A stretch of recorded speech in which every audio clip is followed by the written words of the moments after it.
君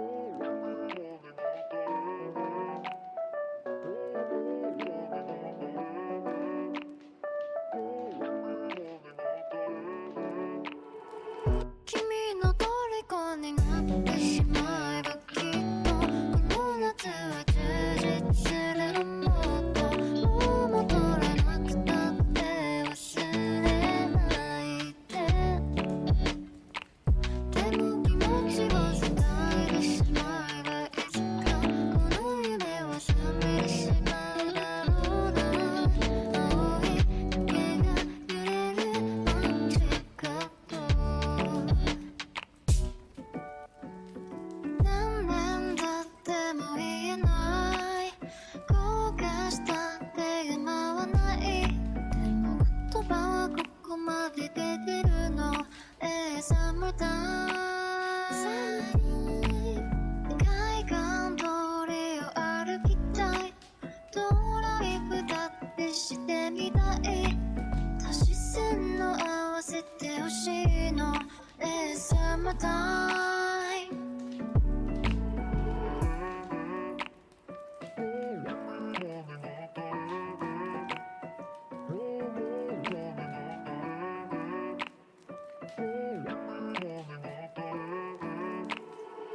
君の虜になってしまえばきっとこの夏は充実するのもっともう戻らなくたって忘れないでも気持ちを伝えてしまえばいつかこの夢は覚めてしまうだろうな青い影が揺れるマジカット君の虜になってしまえばきっとこの夏は充実するのもっともう戻らなくたって忘れないでも気持ちを伝えてしまえばいつかこの夢は覚めてしまうだろうな青い影が揺れるマジカット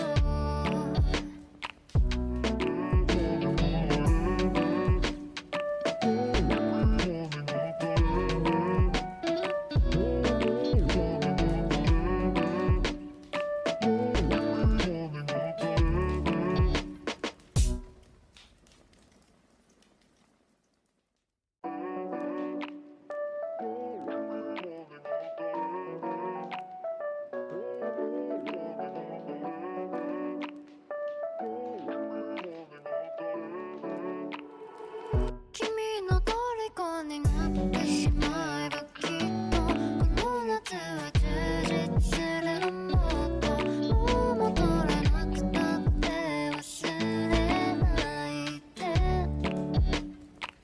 でも気持ちを伝えてしまえばいつかこの夢は覚めてしまうだろうな青い影が揺れるマジカット何年経っても言えない後悔したって今はないでも言葉はここまで出てるのSummertime 海岸通りを歩きたいドライブだってしてみたい足し線の合わせてほしいのSummertime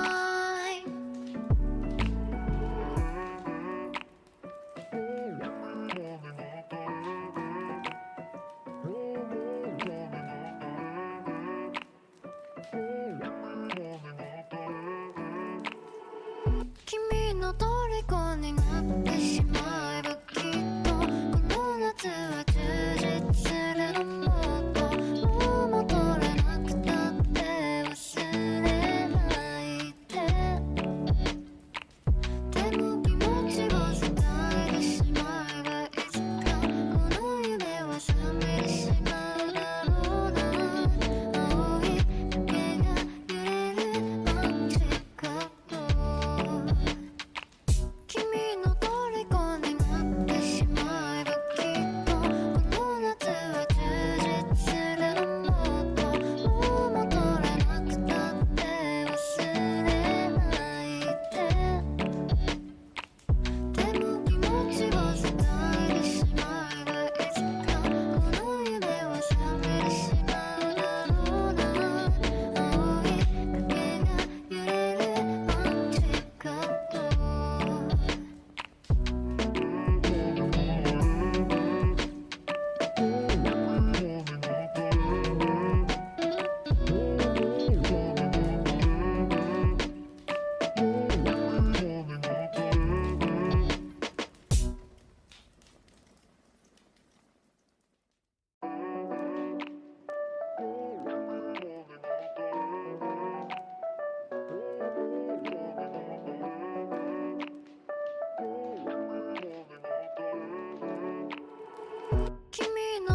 海岸通りを歩きたいドライブだってしてみたい足し線の合わせてほしいのレーサムタイム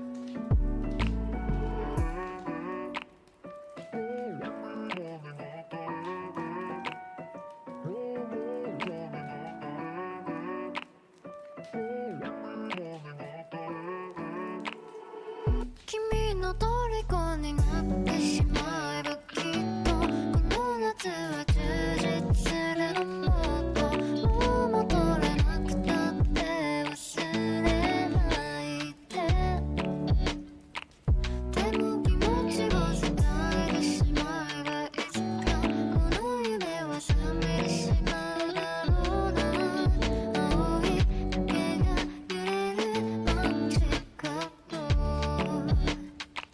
君の虜になってしまえばきっとこの夏は充実するのもっともう戻れなくたって忘れないでも気持ちを伝えてしまえばいつかこの夢は覚めてしまうだろうな青い影が揺れるアンチカット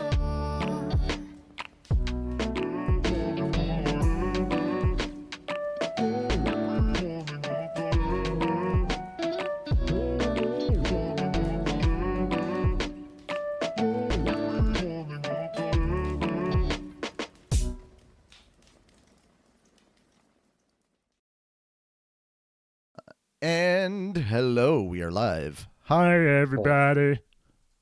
There's the Fat Dog Twitch chat. There. Hi. There. There's me. Sorry, you missed guys last week. This was no. You're good. You are good. Apologies. There is a bit of a sea change that's going on. I don't know for sure if we're going to be doing dual streams and doing reactive or whatnot. If we are, cool. But I think what may be happening is we may start relatively soon moving the gaming content and maybe the light novel, the reading content, the light novel reading content stuff may move over to a new Fat Dog channel for that stuff. So like we'd have gaming content and the light novel readings over there. That way, when the live stuff is done, it's saved there and like it doesn't go away. And we apologize. There are some things that just get lost in transition from one place to the next. But I'm hoping that what will happen is we will pick up probably Slime and Mushoku Tensei. We probably will finish those up. I would say if when we move to that channel, we'll finish those up and then we'll start like something new. I know I've talked to you guys about this, especially following up Mushoku Tensei. I would really love if we started up the beginning after the end, because like, and some people think of this as a negative. They say it's kind of like Mushoku Tensei at home, and I'm like, maybe in the first volume, but it's 11 volumes right now. The 12th volume is coming out, and that's the end. So I mean, for a novelization series about reincarnation, that's actually pretty, 12 is pretty small. 12 volumes. We're used to seeing things in the 20s right now, and I'm like, oh no, oh goodness. That's why we're giving it time to give more volumes out by reading a different thing. Well, now. I mean, we could read the novelizations over on Tapas and stuff like that, and there are now physical versions of the books that are being released, and there's the comics, there's the web comics, so there's a lot that we can do. Oh, thank you. That reminds me, I do need to put out those alerts. But yes, I need to let you guys know that there are more ways that we could cover like the beginning after the end, because there's the web comic, then there's the novelization, and of course there's the anime. But I'm going to say hell no to the anime. I'm not going to put anybody through. I'm not going to subject anybody to season 1 of the anime again. There's a reason that everybody calls it the slideshow after the end, because it felt like a PowerPoint presentation to watch season 1. season 2, they the first 2 episodes so far are anime only episodes. Like they don't cover anything that's actually happened in the story of that of either the webcomic or the novel. But there's animation now, so that's nice. Apparently they got yelled at. We are live with more Mushoku Tensei. Sorry about that. Some of my keys are just being a little sticky, and I have to smack them down a little bit harder. Apologies if that kind of makes a little reverberating noise. It's actually funny because I actually just washed my keyboard out like not even this last weekend. Like gave it like the keys like a deep like not sponge bath but like an actual bath, and then just like brushed out the cherry key switches and got some compressed air, all that stuff. Like after 10 plus years with this keyboard, or technically lap board, because it's technically the Corsair lap board. Ah. Because technically right now, I still don't have... I mean, I have a desk now, but it's over to my right. Eventually, I am going to get a bed loft in here. I'm literally going to be, quote-unquote, moving out, getting my bed loft in here and everything rearranged, and then moving back in. Oh, I was like, you're moving out. So, wow. I am moving out to rearrange things, if that makes sense. Oh, okay. We just got a comment on episode 1 of Solo Leveling Abridged. Somebody said, I love this movie. And I'm like, what? Okay, not 10 years. It has been 8 years. It will be 8 years as of May. 1 month from now. I love the fights between Great Sage and Rumor. Oh, that's so good. I'm glad to see that some of that goes. Also, hey, Sonic, I meant to ask you, because you were there when I did the cold read of the scene last night with Coffin. What did you think of that scene, the back and forth between the two characters? I actually don't remember that. I don't know if I hopped off after that. No, it was you left after Coffin. So it was when we were reading the script for Solo 3, and it was the spider fight. And Gino and Gino's fighting the spider, and Gino's just off having a panic attack. I must have stepped away or something then, because I genuinely do not remember that. Oh my goodness! I genuinely do not. I might have stepped away. Maybe you did. Some dishes away to the sink or something like. Oh my goodness! You're making me have to go into the Fat Dog server and look at it again. I'm gonna have to find it. Oh no! Yeah, I genuinely. It should be in the side chat in the Miki art chat. Yeah, the Miki art streams. Hang on. I'll all right. So there's. Oh yeah, if you guys get the chance, please go over to the side chat. I got it. I'm already sending it to you. I'm sending it to you. Okay. Click on the thing for following Cube, because Cube now started streaming. So I put it in our side chat. I think he has already because he was on my stream when I started doing a Super Mario Eclipse. I'm gonna have to copy. Okay, yeah. I need to open up Cube's channel as well. Okay. Yeah. I posted it in our side chat. Actually, do I? I should probably make sure. Am I followed? Oh my God, is he live right now? Is he? Yes, he is. Oh, that's funny. Oh, this is gonna be brilliant because I'm following him as Fat Dog right now. If it isn't.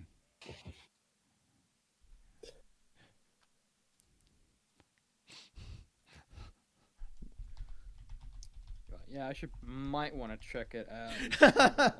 How does everybody automatically know it's me? Because it's Monday. Yep. Because you man it on Monday, right? You man Fat Dog on Mondays. Good, we're reading today. Gonna read some. We're doing it without you. How dare?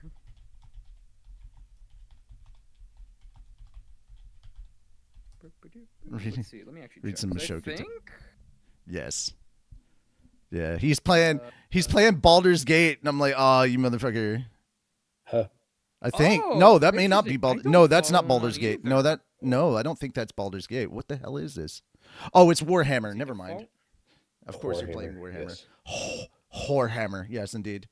All right. We'll be back later. The real Han Cholo. It's good filler for your week. Yeah. Guys, if you didn't see, we are _VA, right? Yes. Okay. Yeah, just I don't know why. I thought I followed him. Okay, never mind. Okay, here you go, guys. Please go and follow the Cube if you have not done so. We highly encourage you to go check out the Cube. He's gonna be in Slime soon. I know he's already in Shield. Like, he has a very unique and interesting voice. You should definitely go and give him a follow. So yeah. If you can, just show some love, give the man some support. I'm going to start doing streams with other people and collabing and all sorts of stuff later. So, So, guys. Some collabs. I haven't done one in a while. I definitely need to do some collabs. I've got single-player games that I just need some chatty people on while I'm playing the game. But, like, not if I'm hyper-focused. I'll be like, hey, I'm focusing. So, if you want to talk to chat, but don't talk to me. I gotta lock it. You gotta. I gotta lock it. I gotta lock it. Don't talk to me. Just talk to chat. I gotta ride this boat with Yoshi. I gotta really be careful. I got a platform. Hey, if he falls in the water, that's 10 minutes of my life gone. Chat. I gotta take this dog down to the shed. He's got rabies so bad I'm gonna shoot him dead. He doesn't know the doggy paddle or anything. The doggy paddle, yes. Good stuff. The Yoshi paddle. All right. So, guys. So, Mushoku Tensei is coming out with season 3 this summer. And if you missed Anime Church, please go over to our main channel on Fat Dog. Look at the live stuff. Check out the yesterday's episode of Anime Church, because we did cover the Gen AI controversy that happened with Ascendance of a Bookworm. It's a new season. Yeah. Wit Studio had generative AI that they put in the opening sequence, and people saw it and they got pissed. And so they had to go back and fix it and actually get the Gen AI out and So as of episode 2, it's all fixed and everything. But oh boy, people were not happy, and I do not blame them. But yeah, guys, if you want, I'm also going to need to sit down. Man, maybe I should do a reaction for that as well. Like, if we want to sit down and just watch shows together, I do want to sit down with you guys and just consume anime together and talk about it. I need to sit down and watch. Consume anime. Mm-hmm. Consuming while supplies last. But yeah, I do need to. More of oh god, I forgot. I'm blanking on his name now. Larry the Cable Guy. Consume anime. I'm gonna consume some animes. Animes. Yeah. No, but I need to watch Sentenced to Be a Hero. I need to binge that. I need to go back through. Yeah, I need to go back through because I have forgotten most of the stuff for season 1 since season 2 debuted last one, and I wanted to binge through it, but it was the fucking, I know it, Hell's Paradise, I believe is what it's called, where they go to the island and everything's trying to kill him and it's all weird. And dude has fire powers. Yeah, Hell's Paradise. Death Row Ninja, who's offered a pardon if he travels to a mystical, dangerous island to find the immortality. That is it. And dude, the art is breathtaking. The story's really good, and the animation is just woo. And god dang, the action is insane. Also, I mean, yeah, there's some stuff that happens that takes place on this island where you're just like, oh, so this is what real gender fluidity looks like, because they can just mold themselves back and forth between male and female, and there's some weird stuff happening on this island that they get sent to. It looks like paradise. It is actually hell. And then when you meet whatever the things are in the center, holy crap. I need to go back and rewatch season 1 just to get a refresher before I start season 2. I wanted to sit down and binge it because I knew there was no way I was going to be able to wait week to week for some of these shows. But I mean, there's also other stuff, like you pointed out. The Demon Lord's Daughter is too kind. I want to watch that. I also need to watch what was the final boss one? A wild last boss appeared. I need to watch that. I need to binge that. So there's like a bunch of stuff that I want to watch. I need my anime buddies in here to watch with me, you know? Like we just all watch together and we talk about it and stuff. And yeah. What I'm saying is we need the gang back together. That's really what I'm saying. I'm trying to use you guys as an excuse to watch more anime. Please let me.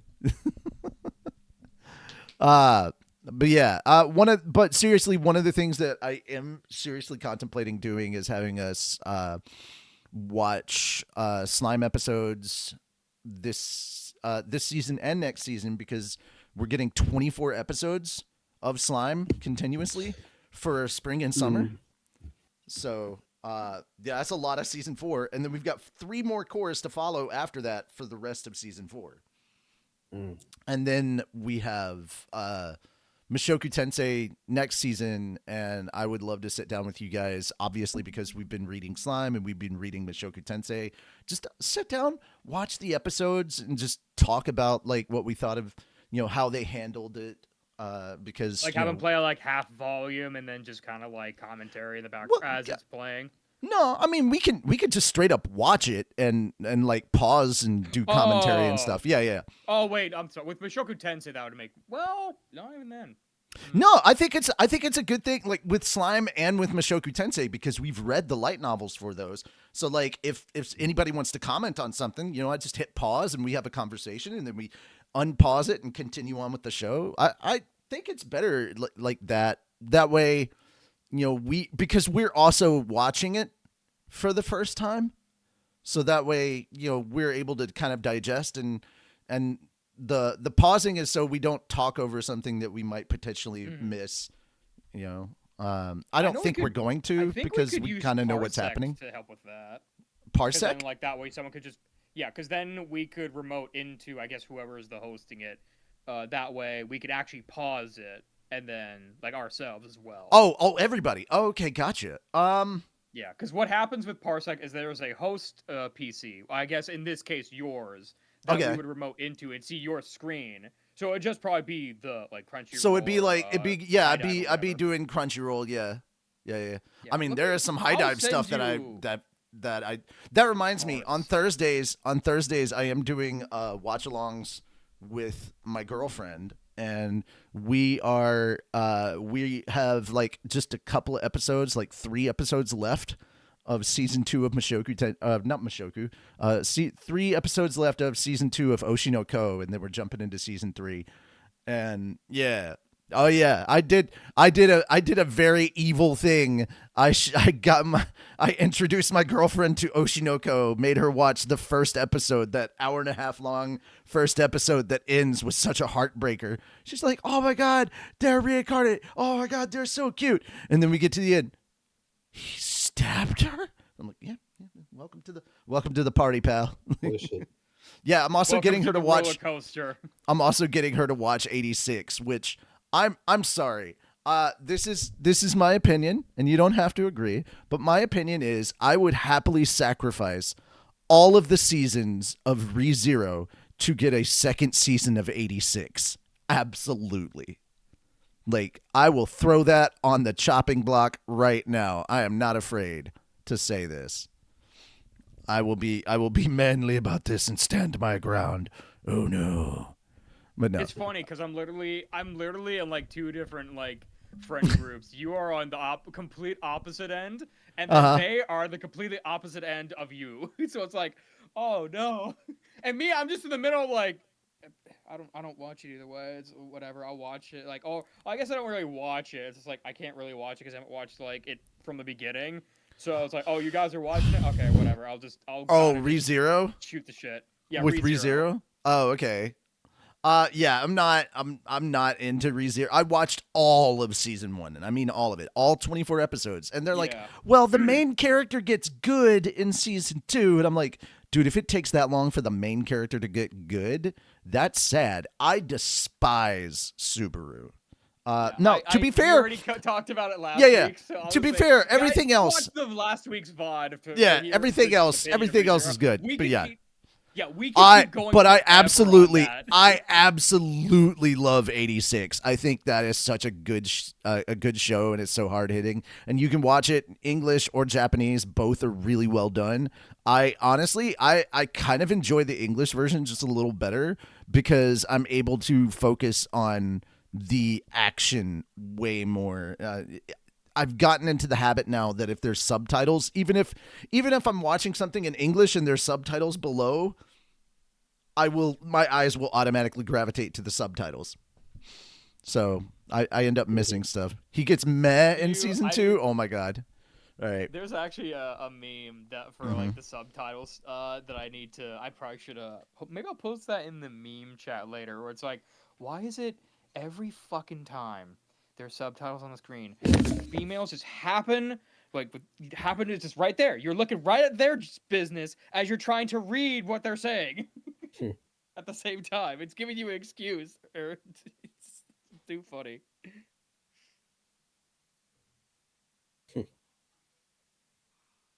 Like, chat, tell me I'm wrong, but it's like, it's half the time, it's just always there.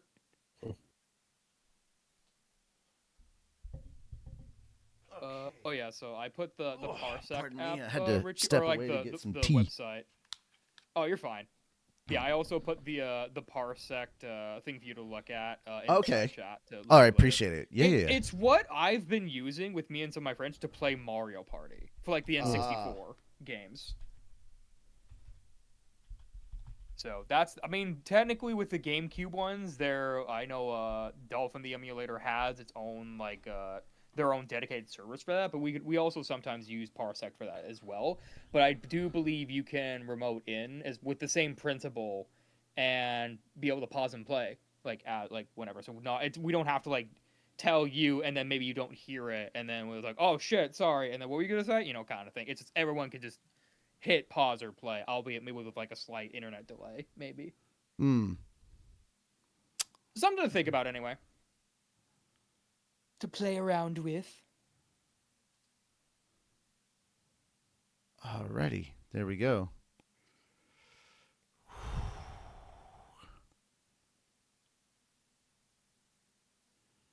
All right, well, let's go ahead and get started.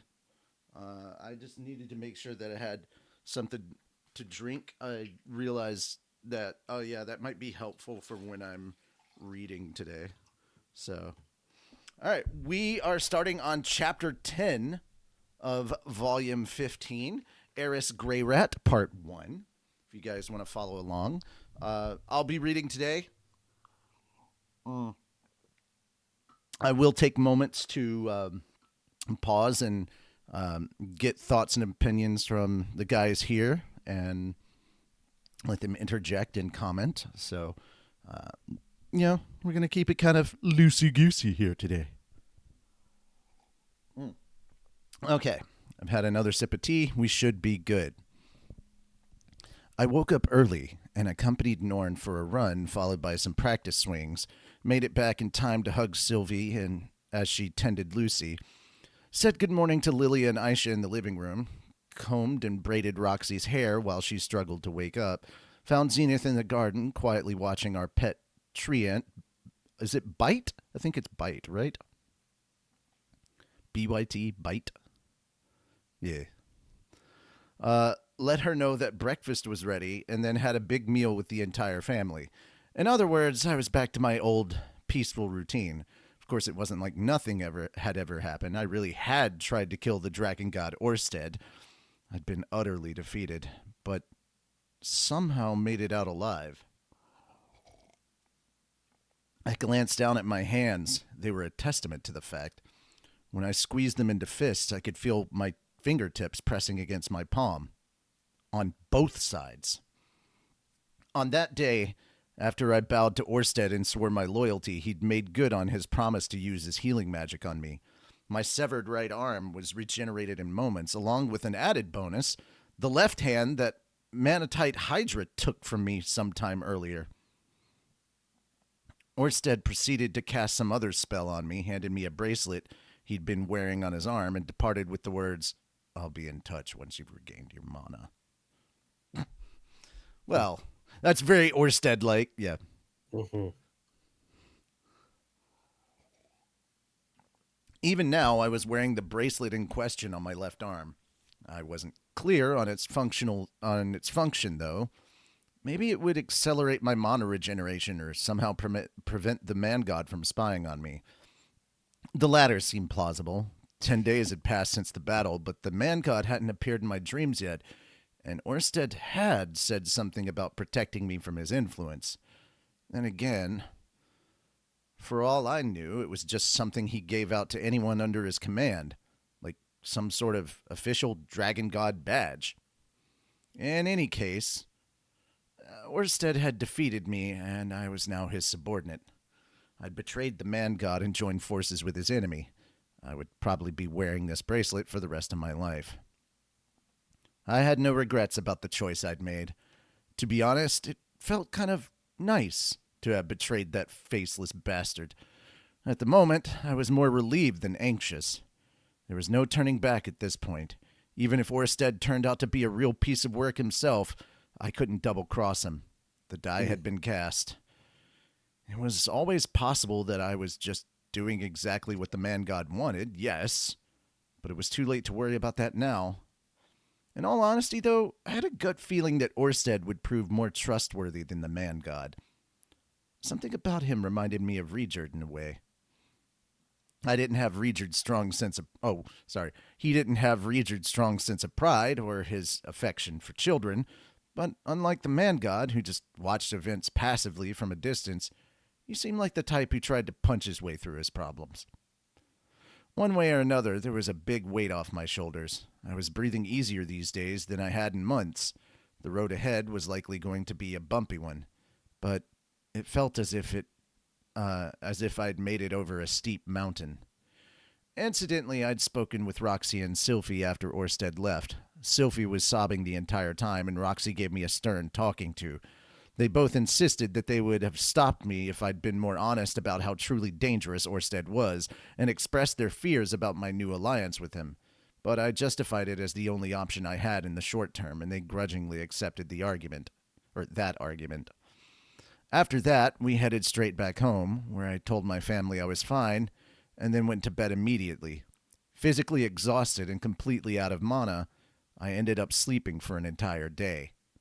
When I finally woke, I visited all my friends and allies to let them know that I'd lost to Orsted and joined his service. Of all of them, Perugius looked the most relieved. Understandable, for sure. Even with a flying fortress, you wouldn't want to make an enemy out of that guy. Everyone looked kind of startled when they saw me, by the way. Eventually, I found out it was because my hair had gone white. According to Perugius, this was a common side effect of using up a massive quantity of mana in a short period of time. I'd never understood why Sylvie's hair had changed color after the displacement incident, but that probably explained it. However, I was already seeing some brown at the roots of my hair. Unlike Sylvie's, my change would likely be a temporary one. Not that I really minded either way, since we had a matching look going at the moment. There was no telling how the man god might respond to my betrayal, so I'd been on edge at first. So far, though, nothing out of the ordinary had happened, and I was feeling fine. My body was recovering from its ordeal, and I could sense my supply of mana gradually refilling itself. On that note, it seemed like Orsted knew the secret behind my unusually large mana capacity. He'd mentioned something called a lapless aspect, whatever that was. Well, he'd probably tell me more at some point if it was important. I just have to be patient for now. Putting all that aside, there was one thing about my routine daily life that had changed considerably. Refill, please. Sorry, Eris, there's no more soup left.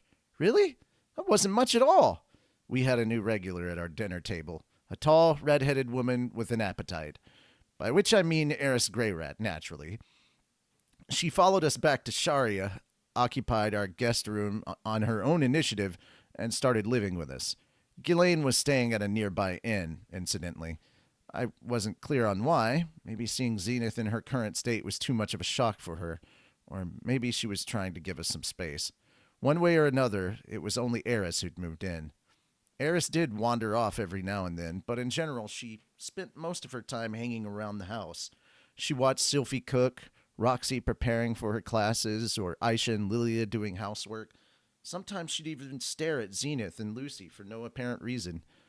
When she wasn't out and about, observing members of the family seemed to be her default activity. That's kind of cute. It didn't escape my notice that she usually had a small, troubled frown on her face while she observed Sylphie and Roxy in particular. Eris had changed a lot since the last time I'd seen her. I'm not sure how to put this, but she had a real presence now. She was tall for a woman, for one thing, and carried herself with confidence. Her style suited her. Her style suited her, too. She wore the same kind of leather jacket as Ghislaine, flexible black pants and a white top over a dark undershirt. It was an outfit she could fight in, but it also happened to underscore just how fit she was. That's not to say that she turned into a massive muscle, though. If anything, her body was lean and lithe. To be honest, once I started looking at her, it was a real challenge to stop. It didn't hurt that her breasts were large, her waist was thin, and her butt was curvy. But over the last 5 years, her once childish face had also acquired a sharp, striking beauty. In every respect, she was obviously a young woman now rather than the girl I'd known. Maybe that was part of why I was finding it so hard to start a conversation with her. It might have been easier to catch up with her right after the battle, but I'd missed that window of opportunity while I was going around the city telling everyone about the situation. The more basic issue, though, was that my heart started racing every time I looked at her for too long. I told myself a dozen times that I needed to talk to her, but somehow I just couldn't seem to find the right moment. Whenever I started to say something, that intense gaze would lock onto me. The pitter-patter in my chest would kick into overdrive, and I'd find myself averting my eyes. It always took quite some time for my heart to stop pounding afterward. What a mysterious phenomenon. Was this terror I was feeling?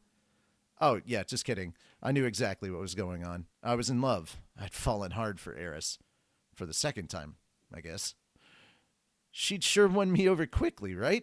In my defense, though, she had dashed in to save me when I thought all hope was lost, held the dragon god Orsted himself at bay, and risked her life to protect me. Looked damn good doing it, too.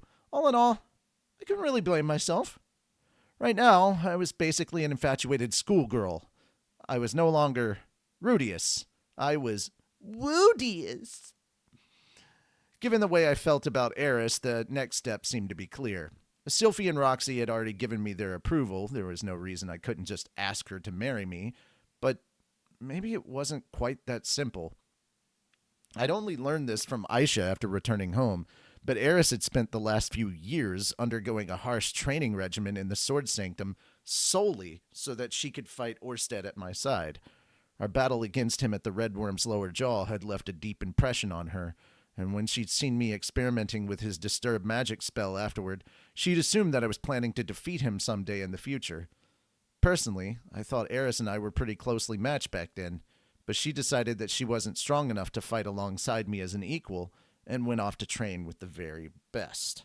From her perspective, I had basically betrayed her. She'd gone off on a long overseas business trip and then returned to find her no-good cheater of a boyfriend shacked up with 2 other women. There had been many misunderstandings involved, of course, and I'd explained all of that in my letter. You never knew for sure with Eris, but I assumed she understood the situation. Still, that didn't mean she was ready to accept it. Considering her personality, I half expected her to charge at me with a kitchen knife one of these days. Under the circumstances, it felt a little wrong to just ask her to marry me anyway. Also, she was behaving kind of strangely in general. I couldn't figure out what she was thinking, to be honest. Not to put too fine a point on it, but the Eris I knew was kind of a willful, headstrong brat. She tended to charge right into action without any thought for the consequences. I'd sort of been expecting something along these lines. I love you, Rudius. That means you get to marry me. Get in my room. We're making love all night. No, you hear that, everyone? Rudius is mine. Get those other women out of here. To my surprise, though, she hadn't said anything of the kind. She wasn't really asserting herself at all. In fact, I'd never seen her this quiet and subdued. I did have a theory that could explain all this. 2 weeks ago, Eris had risked her life to protect me from Orsted, but at that point, she was still clinging to some unrealistic fantasies about me. Up till that day, she probably believed that I'd spent the last 5 years rigorously training the way she had. Of course, that wasn't even close to being true. I'd put in some effort to grow stronger, but nothing remotely comparable to what she did. Orsted had ruthlessly beaten me down, and Eris had arrived just in time to see me crawling pathetically through the dirt. Just to top things off, I'd also picked up 2 wives. And there were some less than flattering rumors about me going around in the city. It wouldn't exactly be surprising if she felt a little disillusioned. Maybe she wasn't saying anything because she was planning to leave soon. The more I thought about that possibility, the more nervous I got about starting the conversation from my end. I was scared she'd reject me outright, honestly. What if she fixed those steely eyes on me and said, "I don't give a damn about you anymore," or something? The idea was just depressing. In a sense, it was probably what I deserved, but it would still feel like a punch to the gut. Then again, if she wanted to say that, wouldn't she have done so sooner? Yeah, but I don't know. I know this feeling when you get too in your head about something, you know? This is classic overthinking and good writing. All right. One way or the other, we obviously needed to talk this through. I had to grow a spine and ask her what her plans were, or so I kept telling myself, but I just couldn't seem to find the right time. I couldn't bring myself to say anything, and Eris was keeping quiet too, and so the days kept slipping by with no progress on that front whatsoever. If at all possible, I wanted to clear things up between us before Orsted got in touch with me, but I was at a loss as to how to make that happen. It was starting to feel like the two of us were going to just keep living separately in the same house without ever figuring this out. So I was preoccupied with these. As I was preoccupied with these thoughts, Roxy came over to me and asked an unexpected question. So, when were you planning to hold the wedding party for Eris? The wedding party? Right. I mean, you held one for me, so I assume you'll do the same for her. I'll take the day off work for it, so I was hoping you could let me know when it's going to happen. I found myself at a loss for words. After an awkward pause, Roxy looked me in the eyes and frowned. Don't tell me you haven't even talked to her about this yet. We discussed it at great length before she showed up, didn't we? The expression on my face was probably uncomfortable, to say the least. Roxy was right, of course. I'd already settled the matter with my family. Everyone's ready to accept Eris. I should have been willing from the start, but even Norn was treating her like part of the family now. In fact, I'd noticed her and Eris chatting happily about Regent a couple of times now. They seemed to get along much better than you might have expected. Nobody was against this marriage. The only thing holding it up was my cowardice. Rudy, you can't put this off forever, Roxy said, pointing a finger in the air in her best stern big sister pose. And you really shouldn't keep Eris waiting any longer. Waiting? Of course, she's expecting you to say jump into my arms or whatever, or what have you. Just to emphasize the point, Roxy threw her arms wide open at me. It was extremely cute. You really think Eris wants to hear that from me? Are you sure you're not just thinking of your fantasies? What? Come on, don't tease me. You need to take this seriously, Rudy. Roxy threw her hands into the air in exasperation, puffing out her cheeks sulkingly. I'd pivoted to teasing her on reflex, but I did need to give this some thought. Was Eris really waiting patiently for me to make the first move? That didn't really seem like her style. And again, Roxy had never let me wrong before. She was the kind of god whose advice you could actually rely on. Now that I had her pushing me forward, I had no justifiable reason to hesitate. It was time for me to show a little courage. I was going to approach Eris, tell her how I felt, and see what she had to say about it. If she laughed in my face, I'd just get Sylvie and Roxy to cheer me up. First things first, though. Throwing my arms open wide, I declared, Jump in my arms, Roxy, in my most enthusiastic tone. You're not even listening to me, are you? Roxy's voice trailed off toward the end of the sentence. She looked me in the face, then glanced furtively around, confirming that there was no one around. After a moment, she lowered her hands to shoulder level, took an adorable little hop into my arms.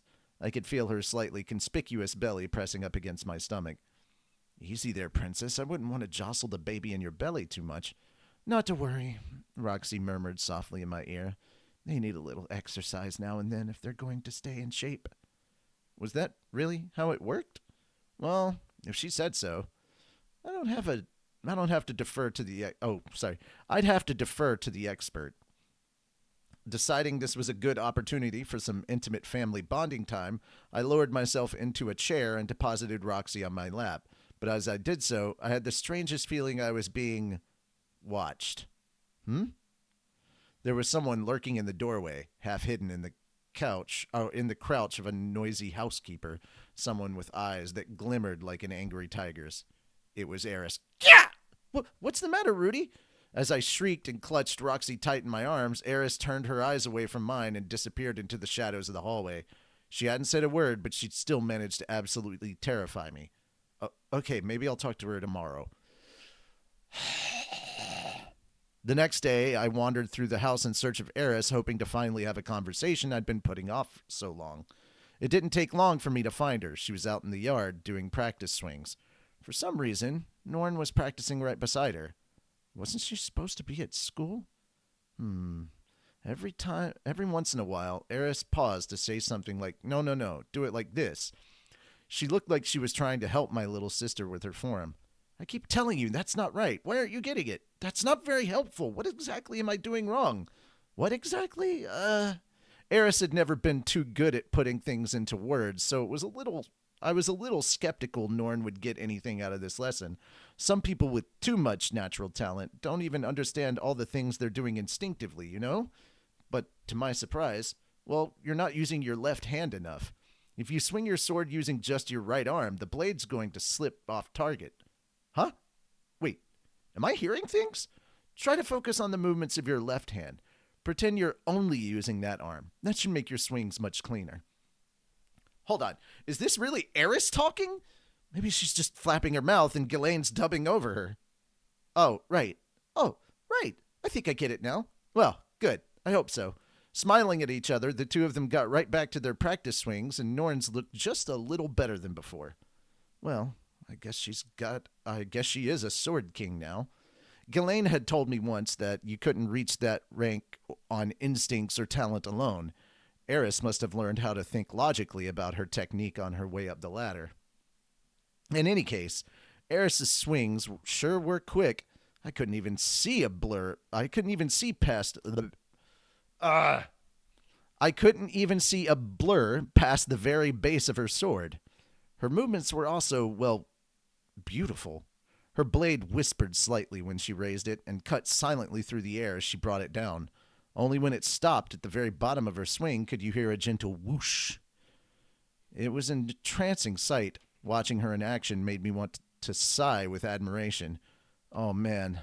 That look of total concentration on her face, the beads of sweat on her forehead, her tautling body, her muscles rippling with exertion.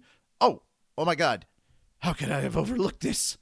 Every time Eris swung her sword down, a certain stringy part of her anatomy would quiver slightly. This wasn't swaying or bouncing, to be clear. They were just jiggling a little, very subtly. Probably because her swings were so efficient that her upper body wasn't moving much at all. That undershirt she was wearing seemed to offer some support, but on closer examination, I had the feeling she wasn't wearing any chest armor underneath it. With every swing, my eyes were glued a little harder to this splendid phenomenon. I couldn't escape her gravitational field. All of a sudden, Eris' breast stopped moving. That is to say, she stopped swinging her sword. I glanced up and found that she was looking my way. Her legs were spread to shoulder width, her chin was in the air, and there was a nasty frown on her face. All she had to do was fold her arms, and you'd have her signature intimidating pose from back in the day. Just as this thought occurred to me, I noticed what she was holding. The very real, very sharp sword she'd used to fend off Orsted. I chose to make a prompt tactical retreat. You wouldn't want to start an important discussion with someone carrying a deadly weapon, right? Just wouldn't be good manners. 2 hours later, when I figured her training regimen should be over for the day, I went looking for Eris once again. She wasn't in the yard anymore. When I checked the entrance to our bath, though, I only saw Norn's clothes folded up in the dressing area. Naturally, I didn't peep into the bath myself. After looking all through the house, though, I couldn't find Eris anymore. Maybe she'd changed clothes right away and gone out on some errand? Waiting for her to come back was always an option, of course, but then again, there was no reason we had to talk about this inside the house. If she was out and about, I could try to catch up with her. With that thought in mind, I headed over to the bathroom to relieve myself before I left. Just as I was reaching for the knob, though, the door swung open from the inside. But all of a sudden, I found myself mere inches away from a very startled-looking Eris. At point-blank range, her strong facial features were even more strikingly beautiful. Her waves of vivid red hair, slightly damp, flowed over her shoulders and down toward her bust. Her sweat-drenched undershirt clung closely to her body, offering an excellent view of her cleavage. That deep, dark valley drew my gaze with all the force of a black hole. Like all valleys, it was flaked by a pair of hills. And what hills they were! Her sweaty shirt revealed their lovely contours perfectly, right down to the sharp little points at their summits. It seemed that my eyes had died and gone to eyeball heaven. What are you looking at?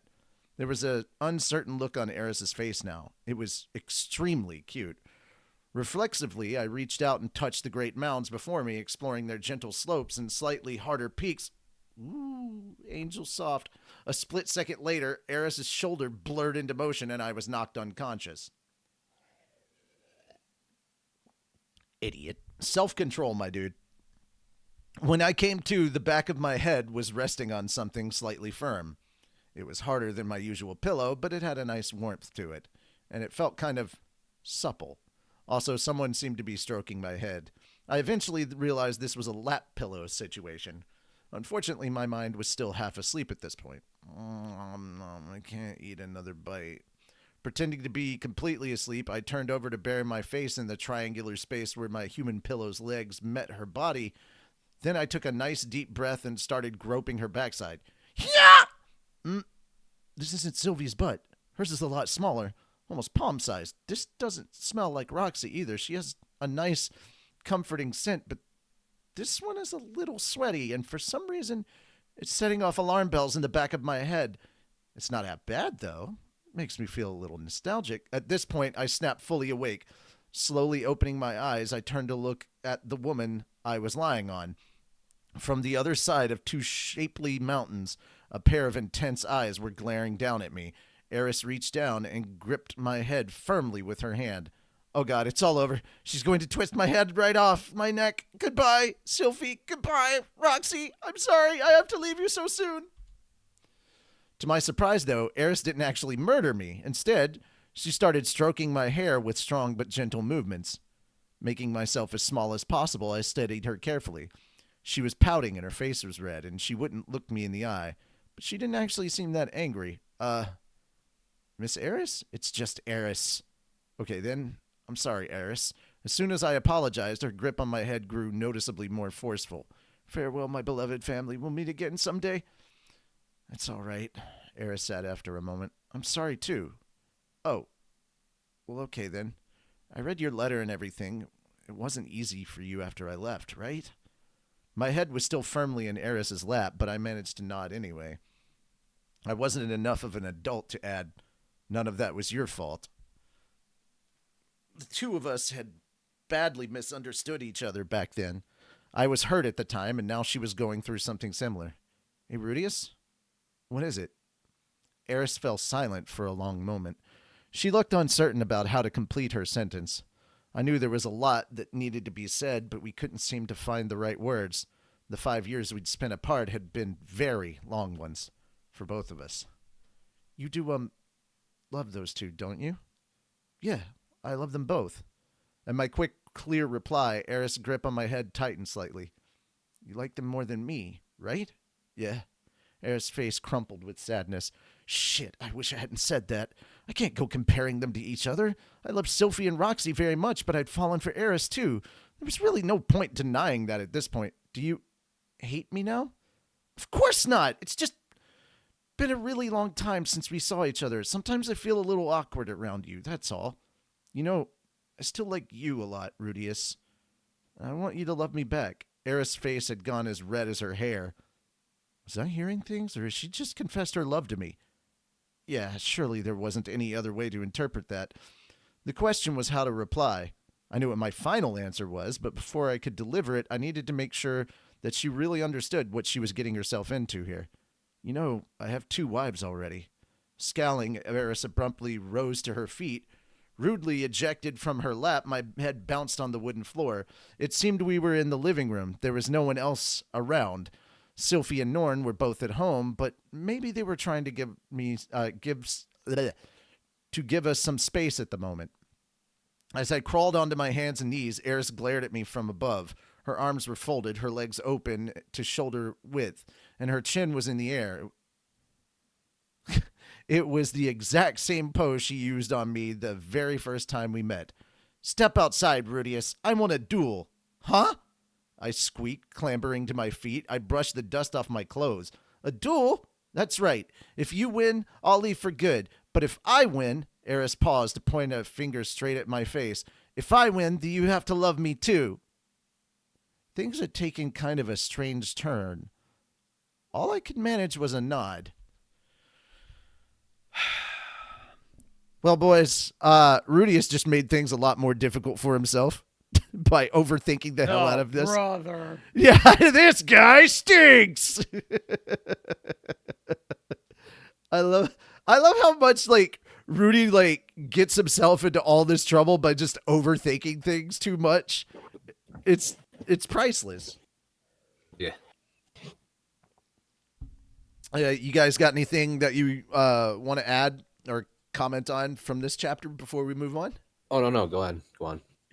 all the stuff for Rudy accidentally groping Eris. Worth. Mm-hmm. I mean, it's absolutely on par for Rudius. This is 100% just him doing his normal thing. And I'm glad that Eris is used to it, and this is just like, I'm letting this happen. Yep. It's his way of showing he cares. Yeah. Okay, somehow I found myself facing off against Eris just outside the city walls.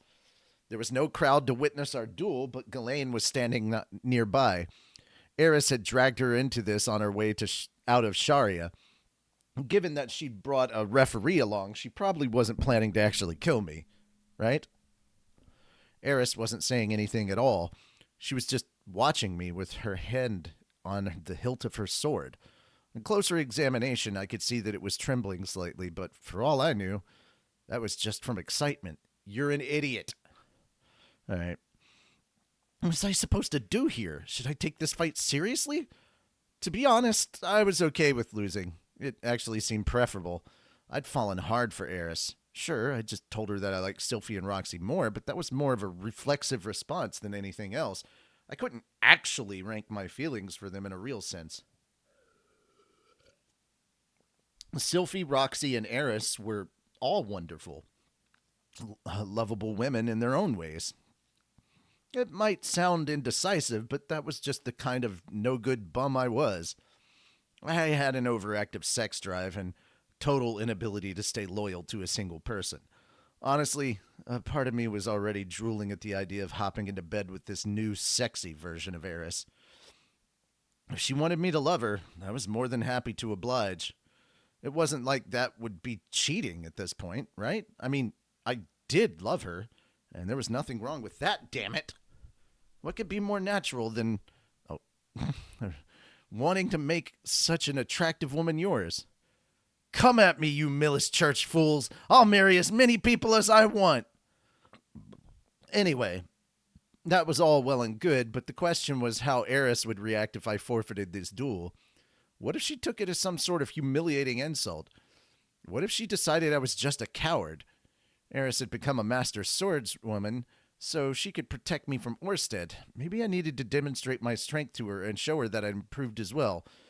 In reality, I hadn't trained nearly as hard as her, but that wasn't the point. She probably wanted me to take this seriously and put up the best fight I could. If I lost, that was fine by me. If I won, I could always ask her to marry me anyhow. Oh, hang on. What in the world? Why did I just hear One Piece music? What the frick? It's all in your head. You're getting into the zone. You're relating to it. No, I literally just heard One Piece music go off, and I don't know why. Oh man, what have you got? What it? Oh, I know why. Nothing, sir. No, I know why. Somebody probably like subscribed or donated or something on the YouTube channel. I'm hearing the YouTube sounds now. Damn it. All right. Where was I? I could always ask him. Orsted himself. Okay. Of course, the broken pieces of my magic armor were still lying in that forest. And Eris was a sword king who'd put up a solid fight against Orsted himself at melee range. I couldn't see how I was going to beat her unless we started off half a mile away from each other. But hey, whatever. I was fine with losing too. Rudius. Just as I had reached that conclusion, though, Ghislaine called to me. Yes? I hadn't seen the woman in a while, but she hadn't changed that much, apart from getting a little further into middle age. We'd exchanged pleasantries and had a few conversations since her arrival in the city, but she hadn't gone into much detail about the situation with Eris. That wasn't so strange, since we'd never been that intimate with each other. Miss Eris hasn't changed much at all. You need to show her how you feel.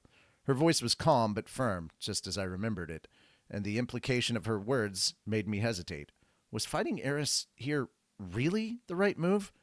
I glanced over in her direction. She'd assumed her usual cross-armed stance as she waited for me to make my preparations. But, as familiar as that pose itself was, Eris herself looked very different now. She'd grown taller, her figure had developed, and she had the bearing of a sleek but deadly predator. 5 years had passed. I'd changed in that time, of course, but Ghislaine seemed to think that Eris hadn't. Well then, how had I dealt with Eris back when I knew her? How had I responded to her temper tantrums? How should I respond to this one? Ready? Begin! Ghislaine shouted for the duel to commence, but I didn't raise my staff. Eris, too, just stood there with her arms folded.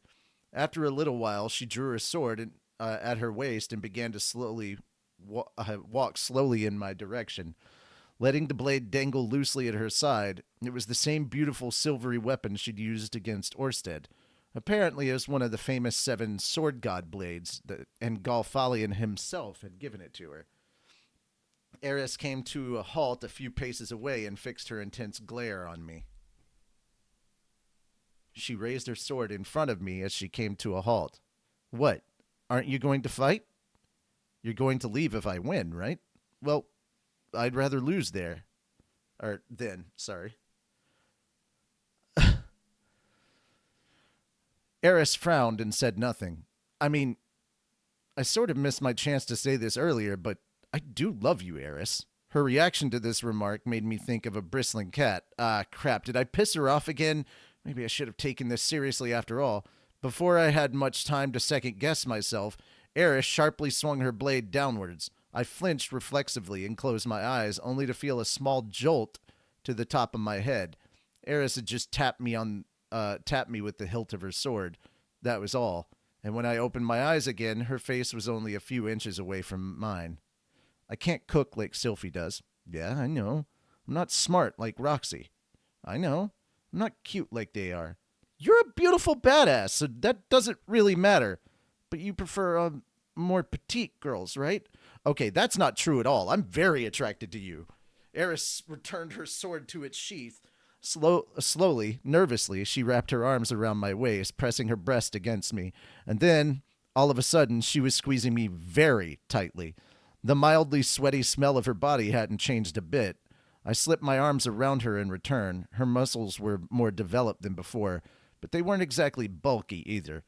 Hugging her felt good. It felt right.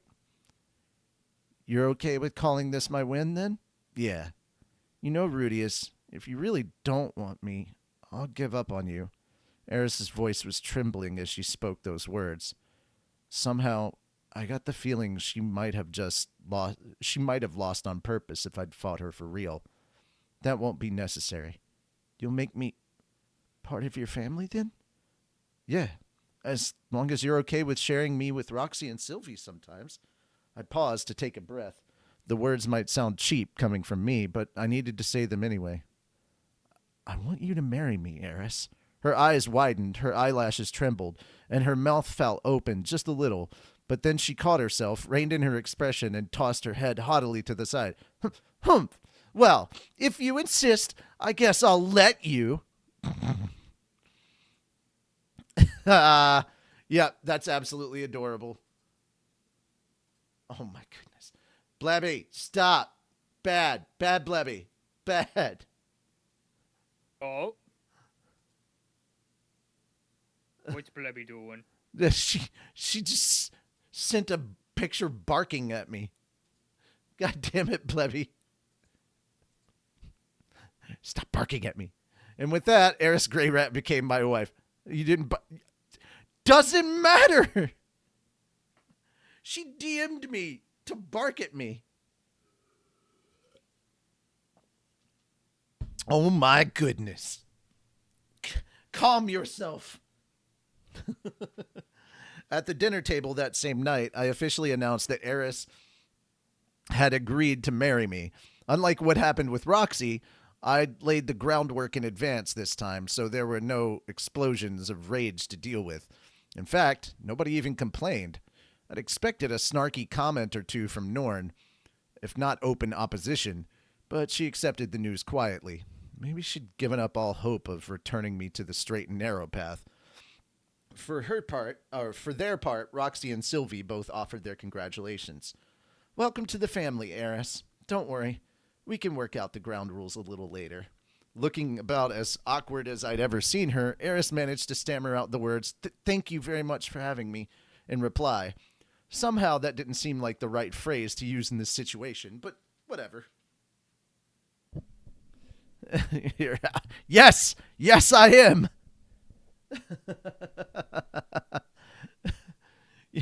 Hey, if you don't want me to chastise you, you shouldn't send that stuff to me while I'm live. And I'm reading. You know that's going to distract me. I have ADHD. How dare you? My OCD compels me to check, like, freaking notifications on my Discord.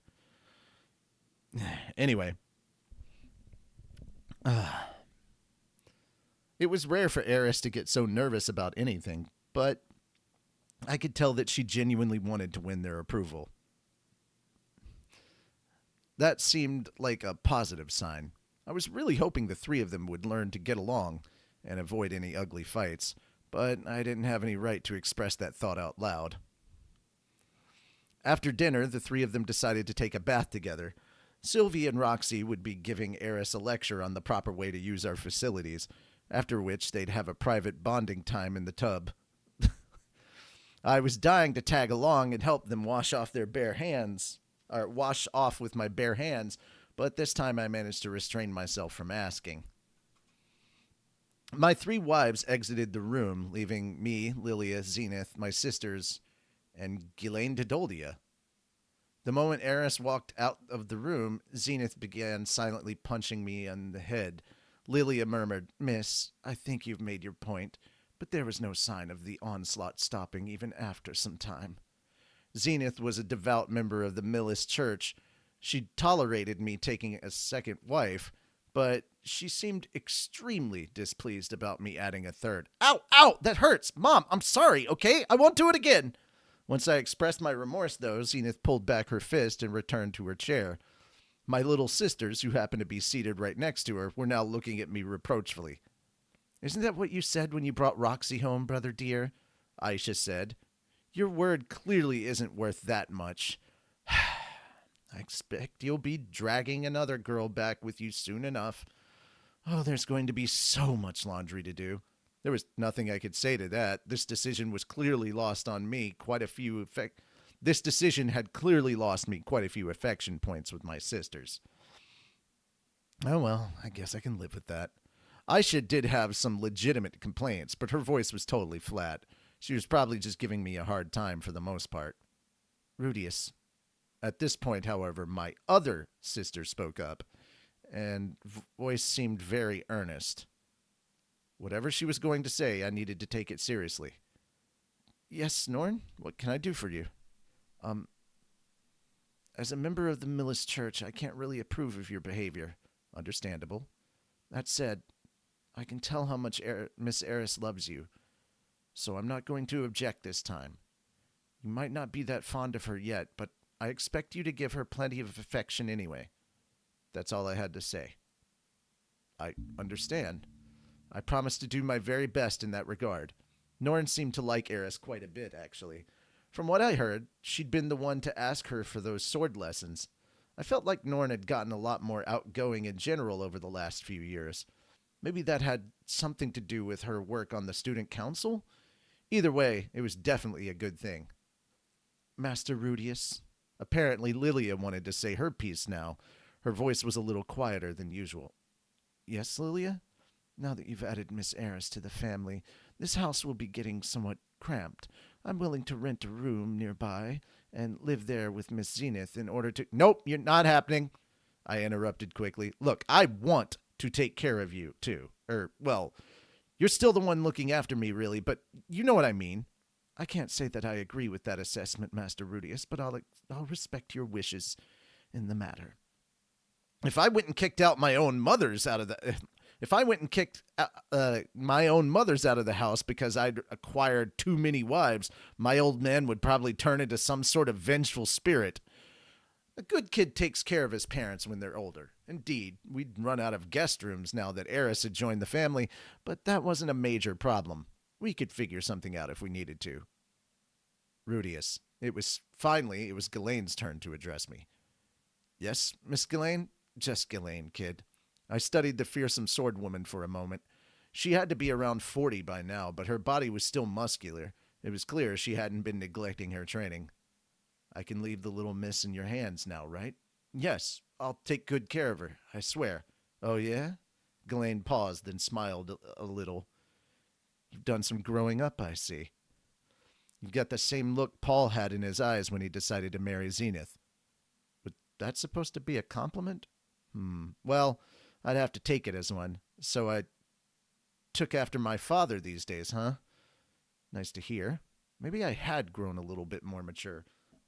Hold on a second. Ghislaine only knew Paul in the good old days, right? Back when he was a total scumbag? Could I really take that as a compliment? What are you planning to do next, Ghislaine? Any thought of settling down in the city?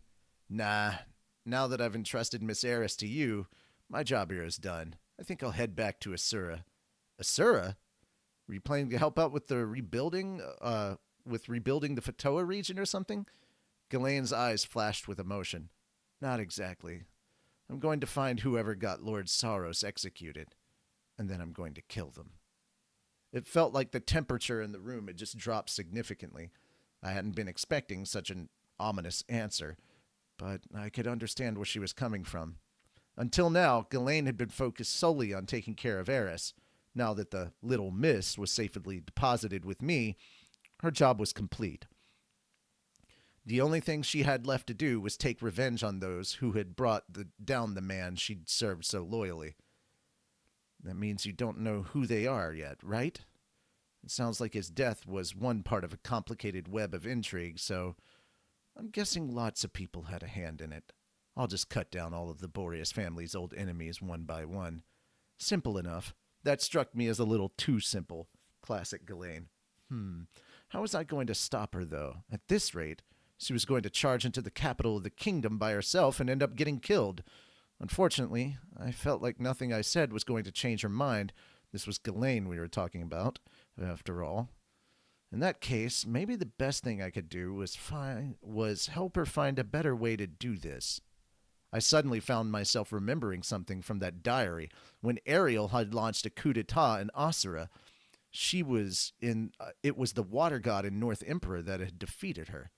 Ghislaine, there's something you should know.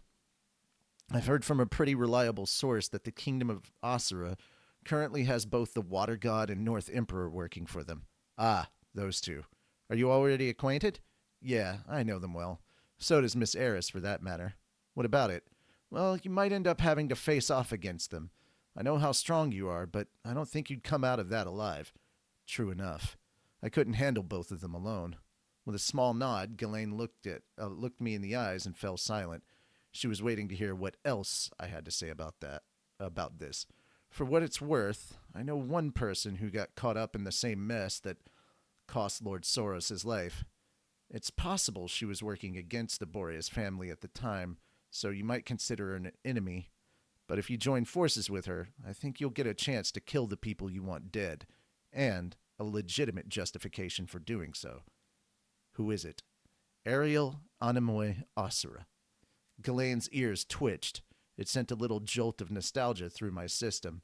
Back when I was tutoring her, she always did that when she saw a problem that she couldn't figure out. In any case, if she didn't recognize the name, so much the better. She's the second princess of the kingdom of Asura. Is that so? I paused for a moment to ask myself if this was really a good idea. Ariel was likely to start a reckless coup attempt in Asura in the near future. Was I just sending Ghislaine to her death?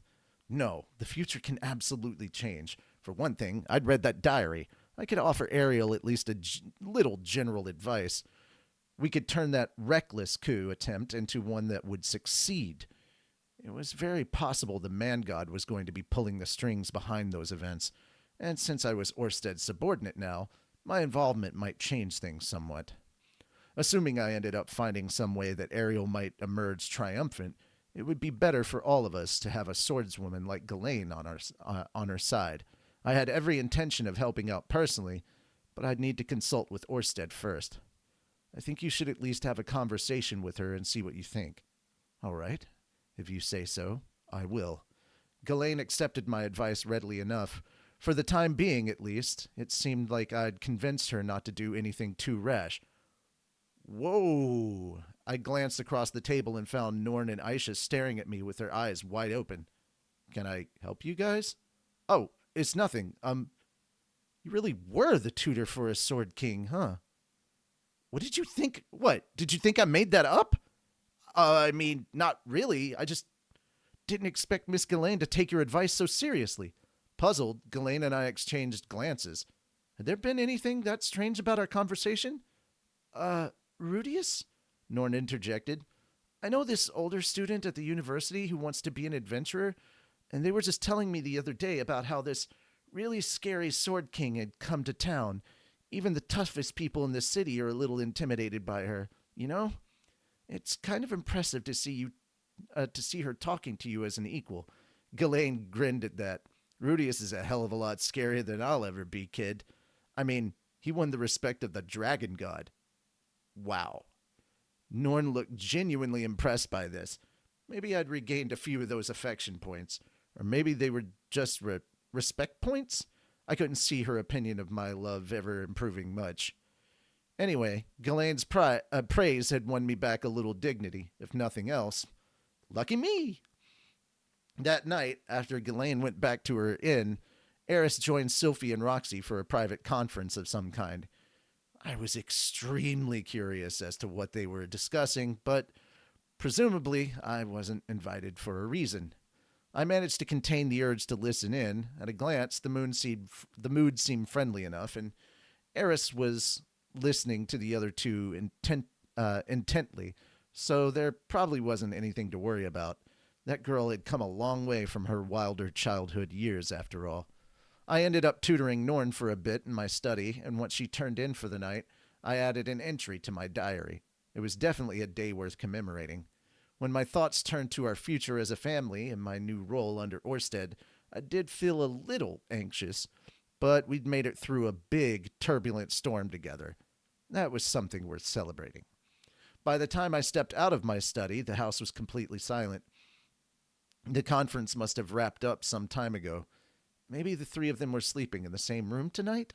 Or waiting for me in my bedroom, for that matter? Okay, not likely.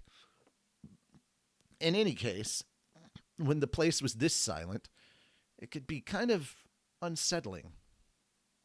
Come to think of it, my future self's wish had occurred on, or my future self's visit had occurred on a night just like this. Blech. I fucked up that sentence. Let me do it again. Come to think of it, my future self's visit had occurred on a quiet night just like this. Was I in for another dramatic surprise? Maybe some creepy little guy with his whole body hidden by a blurry mess of pixels was going to pop out of the shadows at me. Come on now, you're just being ridiculous. I'd made it to my bedroom now. There was no light coming from within, so it seemed I'd be on my own tonight. Just as I was reaching for the knob, the door swung open from the inside, and I was dragged violently into the room. Gah! I reflexively threw out a hand at my assailant and began to channel mana through it, but they grabbed my wrist and pressed it back against the door, pinning me in place. For a split second, I thought I was done for, but then I noticed who I was up against. Oh, it's just you, Eris. My newest wife, having changed into a casual nightgown, had apparently decided to ambush me. Rudius? For some reason, her eyes were extremely bloodshot. Also, her face was flushed, and she was breathing roughly. She looked absolutely furious. Had I already done something to piss her off? I needed to choose my words very carefully. We're man and wife now, right? Officially? Well, yeah. Oh, did you want to have a formal ceremony, maybe? We could call a bunch of people and, no, I don't even remember how to dance anymore. Look, that's not what I'm talking about. I want to do it. Do what, exactly? Before I could give the matter much thought, Eris threw her arm around my shoulders and pulled me in for a violent kiss. Her teeth knocked against mine hard enough to send a jolt of pain through my jaw. I tried to pull back, but the door behind me made that impossible. Eris kept on grinding her forehead against mine enthusiastically. As I finally came up for air, Eris moved her arm down to my waist and started basically dragging me across the floor. Within seconds, she'd brought me over to the bed. Wait, what the heck is even going on here? Holy crap, you're moving way too fast, miss. Eris, I think we should slow down a little. You know, we have to talk things through with Sylphie and Roxy first. I did that already. Sylphie said tonight could be my turn.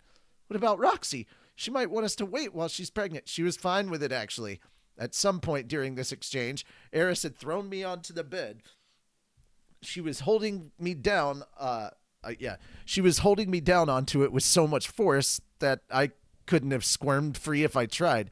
Hey, I want the first kid to be a boy, okay? The woman was still breathing roughly through her nose. She wasn't angry. She was horny.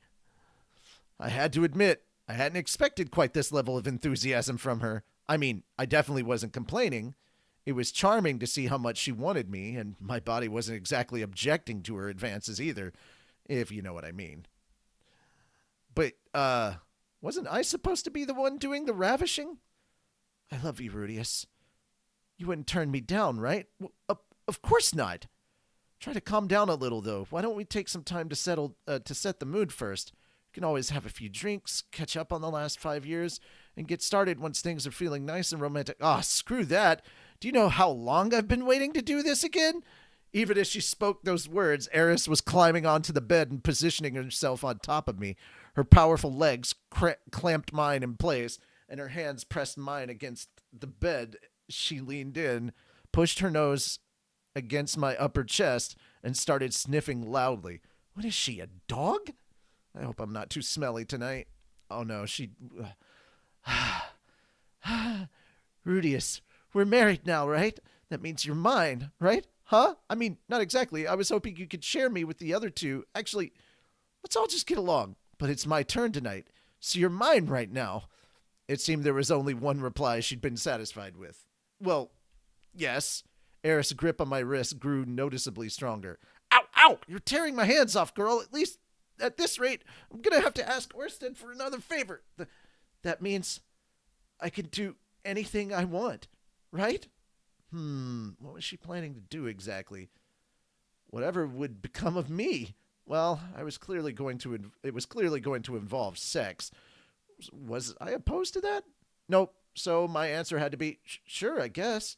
As soon as I spoke those words, Eris turned into a beast. The next morning, I awoke to the sound of sparrows chirping. The first thing I did was look around for Eris, but it didn't take long. That striking face was right there next to me. The woman looked beautiful in her sleep. Whew. With a small sigh of relief, I thought back on the events of the previous night. Eris and I had enjoyed ourselves at great length, especially Eris. I think it's safe to say my technique was superior to hers. I was in the lead early, at least. I didn't want to let her get the best of me, so I gave it everything I had. Sadly, things turned around in the middle game. The woman just had more stamina than me. And much like our very first time, she just kept going. Well, long story short, I didn't get the win. Eris ended up enjoying herself for quite a while as I lay there limp and unrestrained. I'd never been so thoroughly dominated in my life. We're talking one of those, "I'm sorry, dear, but I belong to Master now" scenarios. I'd lost my innocence for good. But despite my defeat, looking at Eris sleeping next to me with that content expression on her face was filling me with warm and tender feelings. She'd been like a raging wolf last night, but now she looked borderline angelic. It put a real smirk on my face. Maybe this was how Sylphie felt when she watched me sleeping. This sure feels different, though. Incidentally, my head was currently resting on Eris's arm. Up till now, I'd never been on the receiving end of this maneuver, so it felt weirdly refreshing. My pillow was a little on the slender side, but it was also very solid. For some reason, it made me feel like I was totally safe. Come to think of it, 5 years had passed since we'd last seen each other. Eris had done a lot of growing in that time, but I still wasn't completely clear on how muscular she'd gotten. The room had been too dark for me to get a great look last night, although everything I could make out was very enticing. Squirming around a little, I reached out to touch Eris's belly. Oh, how splendid. On the surface, there wasn't much in the way of clearly defined abs. In fact, she had a decent amount of fat on her. But right underneath that, there was a layer of remarkably dense muscle. When I pushed my fingers against her skin, a compact six-pack revealed itself. My abs weren't bad either, but this was really something else. How was it even possible to have a body like this without getting all bulky? It was a miracle her waist was still so slender. She must have trained all of her obliques and hip muscles in perfect balance with each other. Seriously, though, what was it about muscles on a woman that made them so incredibly sexy? I'd never wanted to take my hands off these things. However, they weren't my only target at the moment. I slowly moved my hand upward in the direction of the two great mounds clearly visible beneath the blanket. Last night, I'd spent a lot of time with my hands trapped in a vice-like grip, so I hadn't gotten many chances to touch these. But we were married now, right? I basically had permission, right? Whoa! Holy crap! What a solid foundation! Eris had pecs, and they were just as firm and compact as her abs. Really splendid stuff. And on top of those nice solid plates, we had our dessert. Life's all about finding a balance between the hard things and the soft ones, if you ask me. On that note, time to get a little etchy, sketchy, touchy-feely. Oh, wow. Okay, these things are like melons. Sylphie and Roxy didn't have anything like these puppies. I like theirs just fine, but the bigger kind definitely had their own special charm. And from now on, I got to feel these up whenever I wanted to. I really owed a few words of gratitude to God. Thank you, Roxy. Thank you, Sylvie. My great quest was at an end. I had scaled the Eris Mountains, and a new day had dawned for all of mankind. Ho, ho, ho, ho! Suddenly a familiar white-haired old man appeared in my mind's eye. Why, if it isn't the wise old hermit. Long time no see, buddy. Take a look at these fresh, glorious fruits. Truly, the land has blessed us with its plenty. Ho, ho, ho, ho! It seems I have nothing left to teach you, young one. May your road lead you to enlightenment. What? No! Come back! Wise old hermit! Come back! I still have great need of your wisdom! Gah! My one-man show came up... came screeching to a halt as I made eye contact with Eris. She'd woken up at some point and she'd been watching me.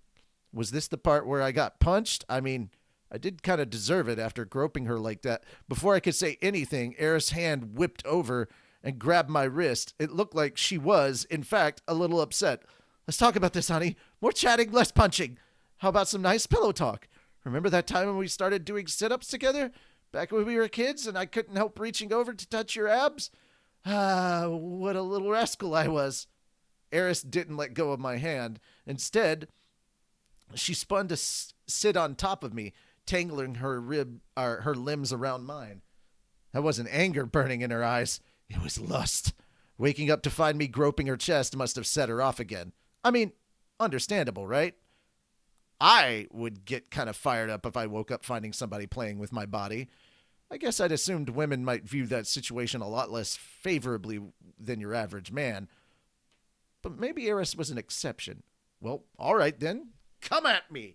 This time around, I'll teach you a lesson you'll never forget. Wait. Gently. Gently. Could you slow down a little, honey? We just spent all night. As I squealed like a bashful schoolgirl, Eris began to ravish me for the second time. When I finally got up for good that afternoon, I was alone in the room and Eris was nowhere to be seen. Her side of the bed was already cold. I didn't feel anxious or abandoned, though, just drained and content. I slapped at my quivering waist, rose to my feet, and walked over to the window. The sun was looking particularly yellow today. My face was probably a little yellow, too. I spotted Eris out in the yard. She was doing her usual practice swings with a big, happy smirk on her face. After all that exercise she'd put us through, I was amazed she still had the energy. That woman truly had the stamina of a horse. I mean, I sure wasn't complaining, mind you. Sylphie and Roxy didn't have as much staying power as me, so they tended to get worn out first. This was the first time I'd really gotten squeezed dry like that. If Sylphie's style was a bit submissive and Roxy was more of a technician, then Eris was the all-out aggressive type. Sort of like Tokugawa, Toyotomi, and Oda, respectively. What did that make me, the secret power behind the throne? Indeed. It was only thanks to me getting beaten down by Orsted that Eris became a mighty sword king. Just kidding. If I got too full of myself, I might end up decapitated one of these days. Wouldn't want to make my sweet little Hideyoshi seek vengeance on my behalf. Anyway, I really did want to have a little pillow talk the next time around. I'd honestly been just looking forward to just spending a nice lazy hour in bed with Eris this morning. I wanted to hear more about how she'd spent the last 5 years of her life and the people she'd met along the way. For the time being, I headed to the bath to clean myself off. Once that was done, I made my way into the basement and said a prayer to my altar. It felt like it was time to add a third idol to this little shrine. The god of wisdom, the god of love, and the god of love had just been joined by a god of war. Maybe a wooden sword would be appropriate. I pondered the matter and wandered back up to the living room where Aisha was busy cleaning the floor. She popped right up at the sight of me. "Good morning, brother dear. You've got a letter. It doesn't say who it's from, but there's some kind of symbol on the envelope. Do you recognize it?" When I took the letter from Aisha, I froze up on the spot. I was very familiar with the crest on that envelope. It was the emblem of the dragon god. Alrighty, guys, there we go. What'd you think of that chapter? It makes sense. It's been a long time since they've hung out, so they probably missed each other a lot. So. Oh yeah, no. My favorite part is the fact that basically, when it comes to Eris, he's the girl in the sexual relationship. Yeah. I just love the role reversal there. If you guys don't mind chatting a little more about this, I need to step away and use the restroom real quick. Yeah, I think it's really interesting how he's trying to basically, trying to get on good, on good terms with all of them. It's a balance act for sure. Yeah, polyamory in an anime is very interesting. I think this is the first one that I know that legitimately has it. I don't know of other animes that have That they actually like A, are officially married, and B, get it on, and everyone's cool. Like, it's not just, oh, there's one girl, it's everyone, but also, yeah, because I'm so used to, like, harem works. animes or, like, you know, everyone's competing for one person.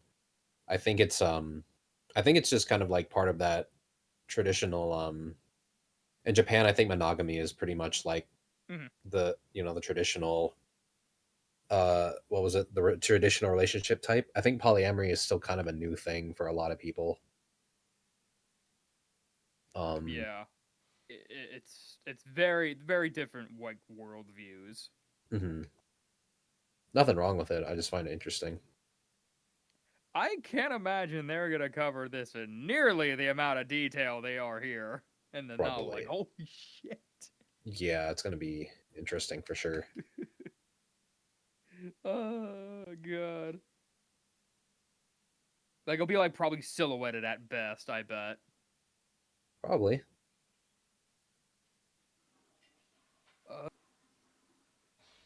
Let's see, what else? I mean,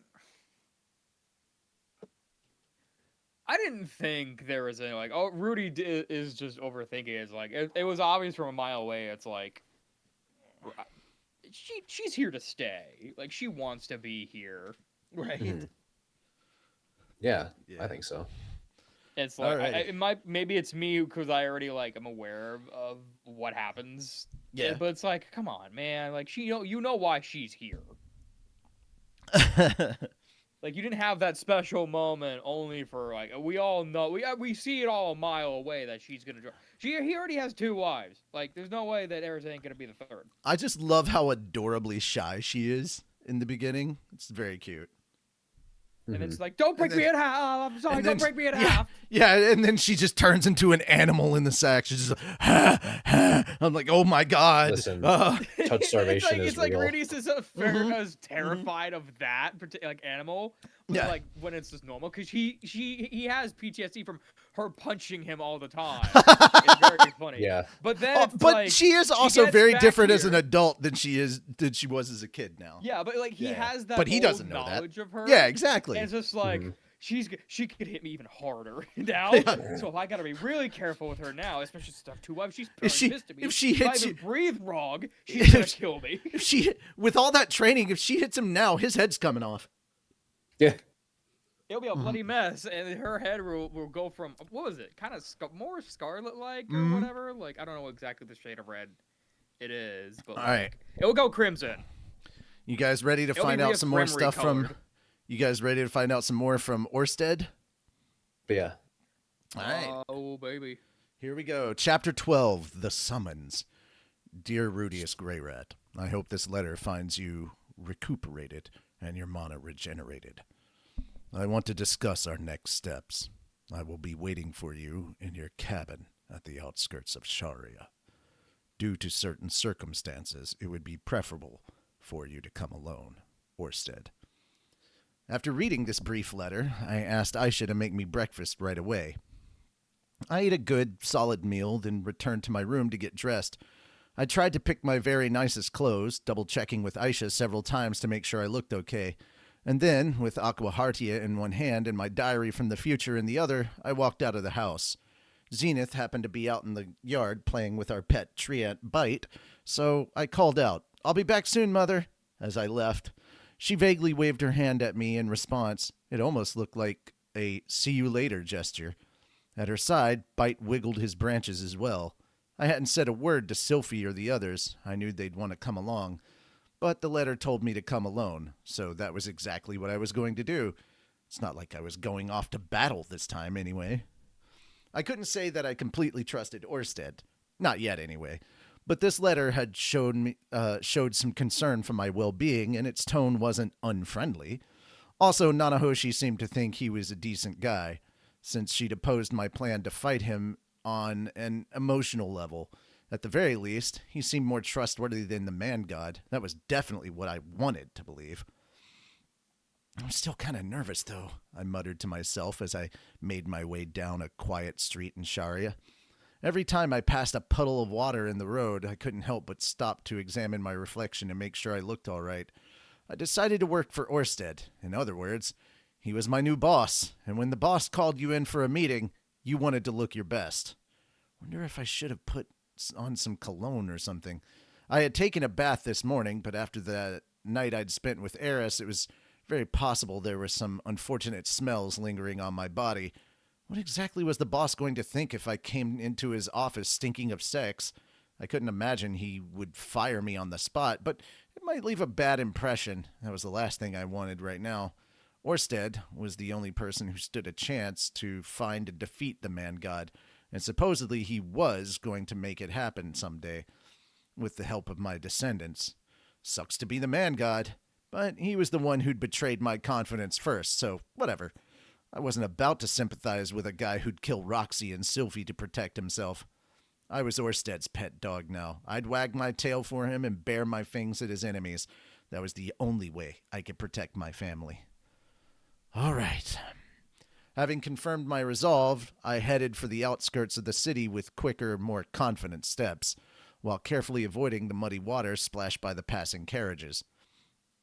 I arrived at my cabin outside the city walls to find it different, somehow. It's hard to explain in words, but there was something strange about the air around it. If this were a manga, the cabin would definitely have a menacing aura scribbled around it. It was obvious from a glance that Orsted was already waiting for me inside. I took a few deep breaths, then knocked sharply at the door. "It's Rudius Greyrat, sir. I'm here as requested." Ah, that didn't take long. Even though I'd known he was there, I trembled a little at the sound of his voice. There was definitely a part of me that was still terrified of him. "Do I have your leave to enter?" "Why are you asking me for permission? Aren't you the owner of this cabin?" "Yes, sir. Coming in, sir." When I opened the door and stepped into the cabin, I found Orsted seated in one of the chairs within, glaring sharply at me. Well, maybe he wasn't glaring. His face was just scary looking by default. I pulled the door shut behind me and walked over as crisply as I could. I stopped directly beside the chair across from Orsted and stood at attention. He glared up at me with a slightly suspicious expression on his face. I half expected you to come here with all your friends in tow, but I see there's only 2 of you." "Yes, sir, I came Wait, 2 of us?" I was a little thrown off by that one. Unless Orsted's eyes were getting so bad that he was seeing double, the comment didn't seem to make much sense. "Eris Greyrat," Orsted shouted. "You may enter as well." An instant later, the door to the cabin swung loudly open. Eris was standing just outside. Her sword was already dangling from her hand, and there was murder in her eyes. "Orsted!" she cried, swinging her blade up to point at him. "If you lay a finger on Rudius, I'll cut you down on the spot." The force and fury of her voice would have made a lesser man pee his pants, but Orsted was totally unfazed. "I have no intention of harming him." "Well, I don't trust you." "I suppose you wouldn't." Without another word, Eris stalked over to a corner of the cabin and folded her arms menacingly. Still a little stunned by this dramatic entrance, I looked from Orsted to Eris and back again. Should I be making my excuses right now? Explaining that I hadn't brought her with me? Insisting that I didn't view him as an enemy? The problem was, I couldn't make excuses for the sword she was holding. What was I supposed to do here? As I hesitated, Orsted spoke up. "What's the matter, Rudius Greyrat? Have a seat. We need to talk." Right, pardon me. I sat down, of course, but my mind was still on Eris and her unsheathed weapon. About Eris, your reaction made it clear enough. She followed you here without your knowledge, I imagine. Well, yeah, I guess she did. Would you, mind if I had a word with her before we got started? Feel free. At least it seemed like he wasn't too upset. Turning around in my chair, I quickly beckoned Eris over with my hand. "What is it, Rudius? Eris, why did you follow me? I saw you all dressed up. I just wanted to know where you were going." "All dressed up? Well, I had picked out my best clothes and fidgeted with my hair for a while. Maybe she thought I was going out on a secret date or something. You understand that I'm working for Orsted now, right?" "Yeah, but it's Orsted, Rudius. He's obviously planning something, right? I mean, I'm worried he might be tricking you somehow." "That's possible, but it's too early to say for sure. For now, do you think you could keep calm and just let us talk?" "We can fight him together if I figure out he's tricking me. I'm counting on you, Eris." "Oh, yeah, got it." Apparently satisfied by this, Eris sheathed her sword and took a seat next to me. It was a good thing her mind worked in such simple ways. I'm sorry about that. It's all right.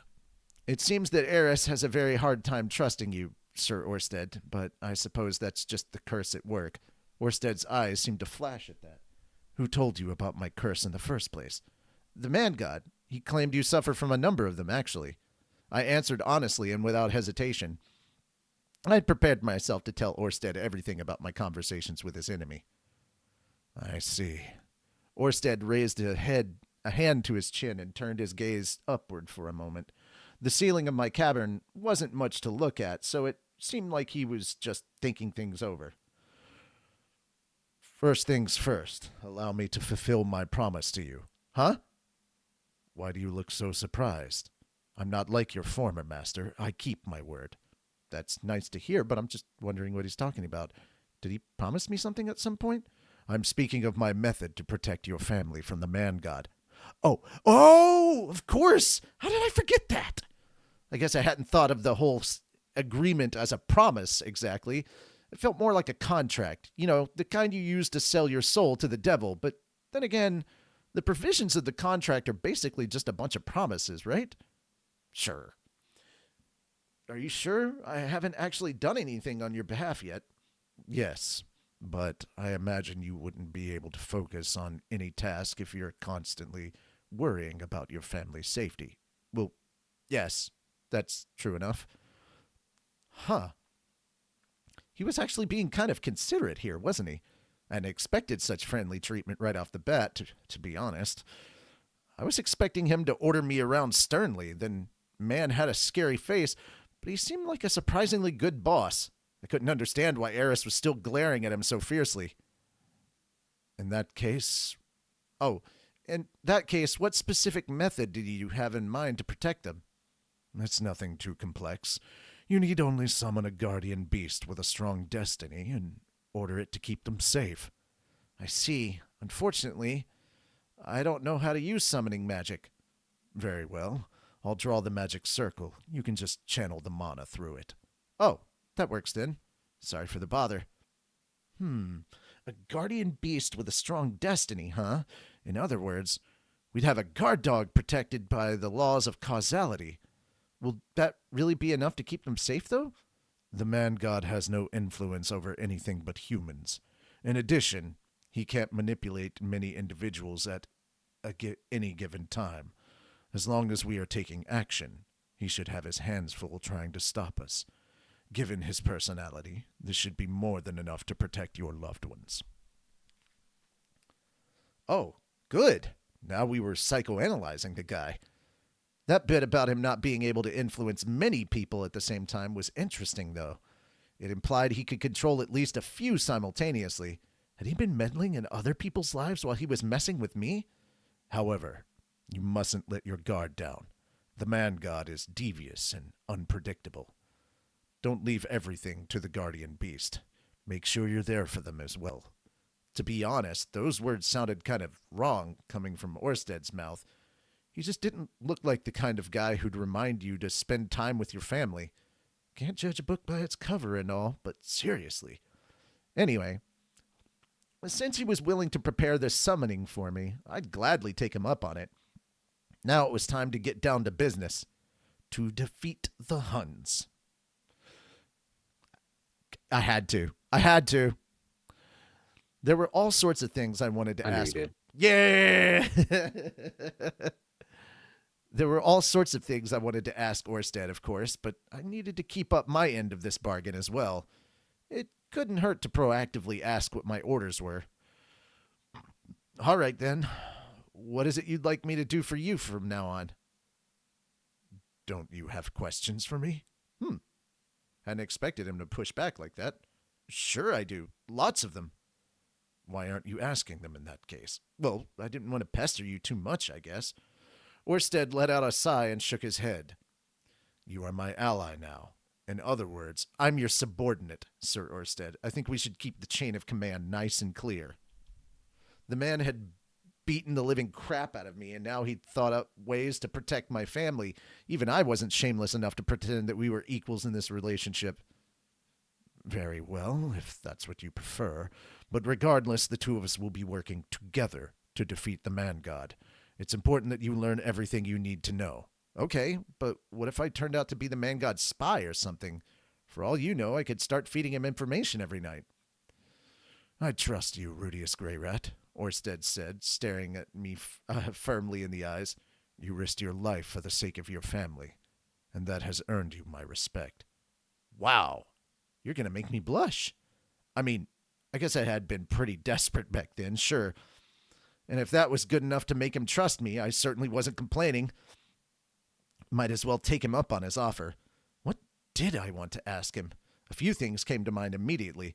Why was he so obsessed with the man god? What was that Laplace aspect thing he mentioned? Did he know anything about the displacement incident? And could he explain that whole destiny deal a bit more clearly? Those were the big questions for the moment. All right, then. I'll just go down the list one by one, I guess. It seemed best to start off with his feud against the man god, or the nature of their relationship, really.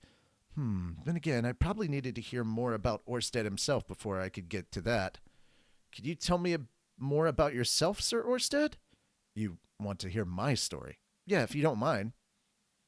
What has the man god told you about me? It seems he mentioned my curses, at least. It had been 5 years since that particular encounter, so it was a challenge to recall exactly what he'd said. I concentrated intently, trying to pull the words out of my memory. He said you have 4 different curses specifically. Go on. The first curse makes everything living in this world hate or fear you. The second keeps the man god from seeing you. The third prevents you from going all out, and he didn't know what the fourth one is. I see, Orsted said with a small nod. Let us begin with the first curse, then. From the day I was born, I have indeed been loathed by everything living in this world. I don't particularly hate you, though. Some such cases do exist, such as yourself and Nanahoshi. Okay, then. So there were exceptions. The fact that Nanahoshi and I had come here from a different world was probably relevant here. Should I take this opportunity to reveal the truth about myself? With Eris next to me, I was a little reluctant to do so, but keeping secrets from Orsted didn't strike me as a wise idea at this point. I wasn't trying to hide this from you or anything, but I was originally from the same world Nanahoshi came from. Maybe that has something to do with it. Is Rudius Greyrat not your true name, then? It's a very long story, but I'm not exactly like Nanahoshi. I just sort of, woke up here in the body of a baby named Rudius Greyrat, I guess. I'm not sure how to explain it, actually. Ah, so you were reincarnated. I blinked in surprise. I hadn't expected that word to come out of Orsted's mouth so smoothly. Now that I thought about it, though, I felt like I'd seen a few notes in the diary about the dragon folk possessing some means of reincarnation. Something about how they could come back in a new body a couple of decades after they died. Maybe it was an ordinary enough concept for then. Most likely, the reason you do not fear me is connected to your status as one reborn. Are there others who don't fear you? Apart from a handful of exceptions, only those descended from ancient dragon folk. So Perugius, for one, although he seemed terrified of Orsted, actually. Maybe that didn't have anything to do with the curse. Sometimes you have perfectly good reasons to be scared of someone. As for the second curse, which keeps me from the man god's sight, this is no curse at all, in truth. What is it, then? Orsted paused for a moment to think. He looked me in the eyes once again. A secret art of sorts, created by the first dragon god as a tool to use against the man god. It enables me to see the flow of destiny and ensures that certain laws of this world do not apply to me. The man god possesses great knowledge of the future, and his eyes see far, but they are blind to those outside the world's jurisdiction. Interesting. I had no idea what it meant to be outside the world's jurisdiction, but being totally invisible to the man god sounded very enticing indeed. Could you explain that part about seeing the flow of destiny? Let's see. Falling silent, Orsted assumed his contemplative pose again. I had to hope that didn't mean he was thinking up a lie on the spot. When I look at someone, I can see the broad outlines of their life story. Well, that's kind of vague. Does that mean you have the power to foresee as well? No, I don't see the future. I see history, as it is ordained by fate. Now he sounded like a philosopher or something. I didn't quite get the difference between this power and actual foresight. For the moment, it seemed easiest to think of it as lower tier version of the man god's ability. Could you use this secret art on me as well? That would be unwise. Why do you say that? I wasn't sure about seeing people's destinies, but it would be very nice to hide myself from the man god. I wanted to know the actual reason behind his refusal. The art has the side effect of dramatically slowing your mana regeneration rate. How dramatically? You regenerated your supply of mana completely in 10 days, yes? Under the influence of the art, that would take roughly 1,000 times longer. 1,000 times longer? That would be, what, 30 years or so? As a result of this, I cannot wield magic freely, and that is the reason I so rarely fight with all my strength. Aha! Basically, his mana regenerated so slowly that he couldn't use it very often. I didn't know how large his mana supply was, but assuming it took years for it to refill, he'd have to be very careful about conserving power. While I cannot use the secret art itself on you, the bracelet I gave you provides a similar effect. I glanced down at the bracelet on my left hand.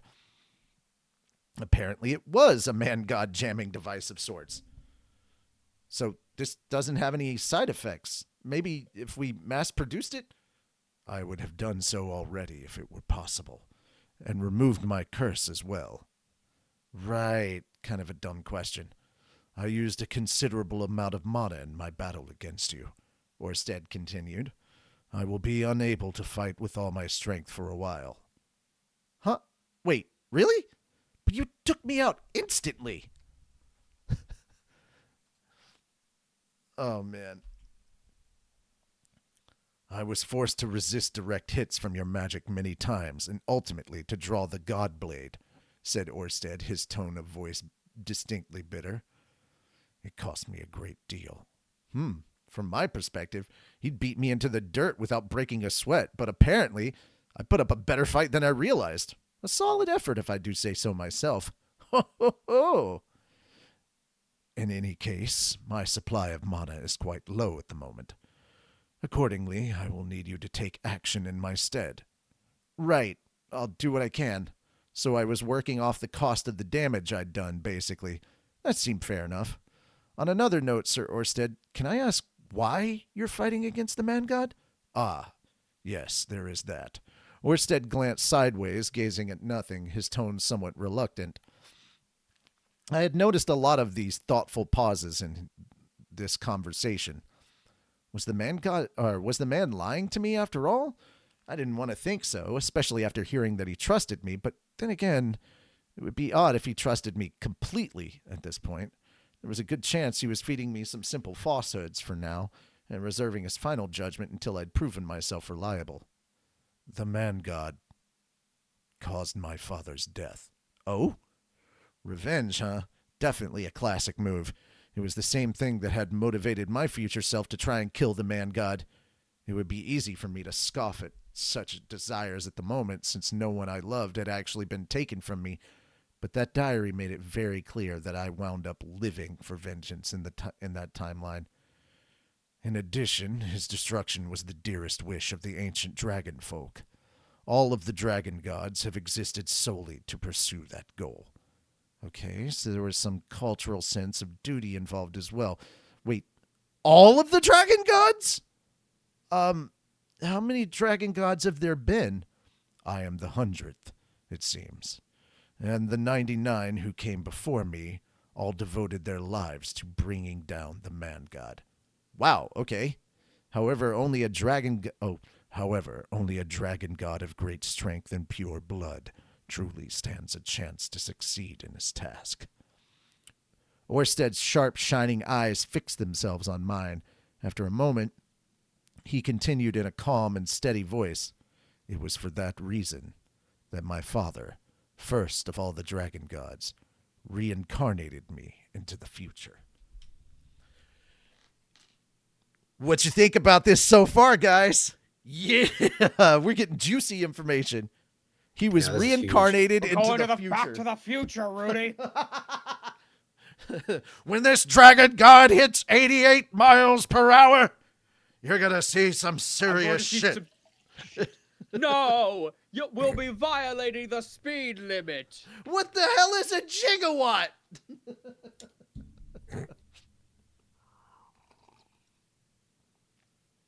Shem, any more thoughts before we get started up again? No, I think that's really huge. It's kind of like, okay, at least we got lore. I know that the man god did kill somebody that he cared about. It makes sense. Mm-hmm. All right. I just was like, oh, okay. I didn't know who, but it's kind of interesting how we got that information now. Nice. It's good. All right. Good. I needed to take a step back and review all of this. First of all, Orsted was a member of the ancient dragonfolk race, brought to this era from the distant past by a special method of reincarnation. There were two other unusual things about him. He was cursed, and he was under the influence of a secret art. The curse made everyone in the world despise him. The secret art caused his mana to regenerate very slowly, but hid him from the man god's eyes, and also let him see the future in broad general strokes. Why had he come here from the past, curse and all? It started when the man god murdered the very first dragon god. All of the many dragon gods who'd followed lived only to pursue revenge. Destroying the man god was a goal shared by the entire dragonfolk race. As the son of that first dragon god, Orsted had traveled to the future to realize that dream. Does that sound about right? Yes, you certainly grasped all that quickly. How long ago were you reincarnated, by the way? It was roughly 2,000 years ago, I believe. 2,000 years? He'd been living in this body for that long? Wow. Anyway, his story was coherent enough, but something about it felt a little off somehow. Where exactly was that feeling coming from? Maybe the part about him not regenerating mana? Perugius had a summoning spell that could drain mana from his opponents, and I had to assume Orsted could use that too. Wouldn't that solve the problem by itself? Nah, there had to be some reason why it wouldn't work. Maybe you couldn't store that mana permanently inside yourself. Well, how about Orsted's intense hatred for the man god? The fact that the man god killed his father was a solid explanation on paper, but somehow his animosity felt too intense for that to be his only reason. I didn't get the sense that Orsted was so obsessed with his father's memory, really. I get the feeling that you have a strong personal hatred for the man god, Orsted. Is there some reason for that you haven't mentioned yet? Who wouldn't despise that vicious filth? Fair enough. Over the course of 2,000 years, the man god had probably done all sorts of horrific things to Orsted. Even if he couldn't talk to Orsted directly, he could still send him messages through others. Maybe Orsted's current condition had something to do with the conflict between his father and the man god too. Anyway, there were a few things I still didn't entirely understand, but I probably knew what I needed to about Orsted's background at this point. Whatever it might be, he definitely had something motivating him to fight the man god. That made him the enemy of my enemy. There were plenty of other questions I needed to get around to as well. For example, during our battle earlier, you mentioned that I possess something called a Laplace aspect. Could you explain what it is? How much do you know about Laplace? Well, I know he caused a great war 400 years ago in which humankind was almost defeated. People say he had an immense amount of mana, but was incapable of using battle aura. Although he was very powerful, Lord Perugius eventually sealed him away with the help of 2 companions. Oh, and he betrayed the Spurred. I heard a bunch of the other rumors about the man, but those felt like the most important points. Is that all? Oh, right. I did hear he's supposedly going to be resurrected soon. Did you know that this resurrection will be accomplished by means of the dragon folk's reincarnation technique. No, I think that's news to me. Oh, wait, the man god might have mentioned it, actually. My memory was a little fuzzy on that point. Anyway, the word reincarnation sure was coming up a lot in this conversation. A little later, I'll want to hear everything that creature discussed with you, or tried to make you believe. Sure. For now, however, let us discuss Laplace. I could feel Eris radiating irritation from the seat beside me at the mere mention of that name. I understood why. The two of us were both good friends with Regards, and Laplace was his mortal enemy. That made Laplace our enemy as well. Still, I needed to make sure I kept my cool here, no matter what Orsted said. Getting mad was Eris's job, and calming her down was mine. The demon god Laplace, as you may know him, is in fact the pitiful shell of a man once known as the demonic Dragon King. Orsted continued in a matter-of-fact tone. The demonic Dragon King? Indeed. He was once one of the ancient dragon folk. Wait, what? Wasn't he the demon god? That means he has to be a demon, right? The demonic Dragon King Laplace was among the first generation of the 5 dragon generals. Okay, I'd heard of those guys before. They'd once been under the dragon god's command, but ended up betraying him, and supposedly their battle ended with no one left standing. Laplace escaped the destruction of the world of dragons and wandered this one in pursuit of a singular mission. At that time, he was known as the second dragon god. So the guy was a dragon king and a dragon god and a demon god? That was entirely too many titles. I was starting to get a headache over here. The man worked feverishly to develop some means of destroying the man god. Calling himself the dragon god, he gathered talented followers to him, teaching them all of the arts he knew, and over many long years, he developed his techniques still further. All so that I, the strongest of the dragon folk, could inherit his legacy when reborn in the distant future. Wow, the strongest ever? And so modest, too. But in the Second Human-Demon War, Laplace faced the fighting god, an apostle of the man god, and in that battle his soul was split in two. This was another story I'd heard at some point. At the very end of that war, the Golden Knight Aldebaran had supposedly faced off against the great emperor of the demon world. Kishirika later told me it was actually a battle between the dragon god and the fighting god. So, if Laplace was the dragon god back then, the Aldebaran guy must have been the fighting god. Wouldn't that mean Laplace was fighting on the side of demon kind? Thus divided, Laplace lost his memories. One half of him became the demon god, who loathed humanity beyond all reason, and the other became the technique god, who sought the strength to destroy gods.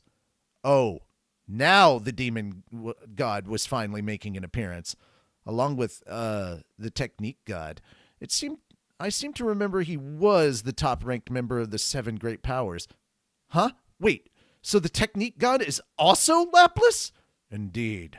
That seemed like one hell of a revelation. Was it really okay for Orsted to just tell me about all this? God, this was way too much information all at once. I couldn't even process it all. Orsted was the son of the first dragon god, but Laplace was the second dragon god? Let's see if I can make some sense of this. First of all, the original dragon god sent Orsted to the future to kill the man god. Laplace was one of the 5 dragon generals at this point, but he either stayed loyal to the dragon god or rejoined him after realizing the man god was up to no good. He survived the dragon god's death and the destruction of this world and fled over into this one. Once he was here, Laplace started wandering around the world, teaching generations of dragon gods his secrets and honing his techniques so that Laplace could pick them up someday in the future. Then the man god set the fighting god on him and put a stop to that. But Laplace got lucky, or maybe used some last-ditch technique to save himself. Although he split in half and lost his memory, he managed to live on as 2 separate individuals. That was the general idea, right? Probably? I wasn't too confident I'd gotten all the details right.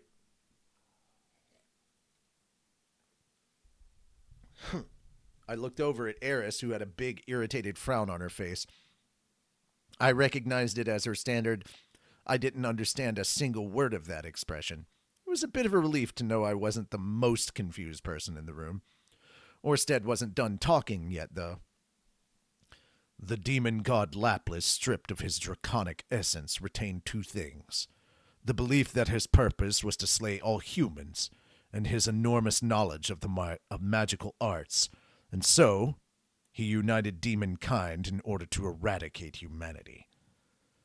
The technique god Laplace, stripped of his magical powers, instead retained his vast trove of skills and a vague but powerful compulsion to pass his knowledge on to others. Accordingly, he created the 7 great powers and devoted himself to the refinement of their techniques.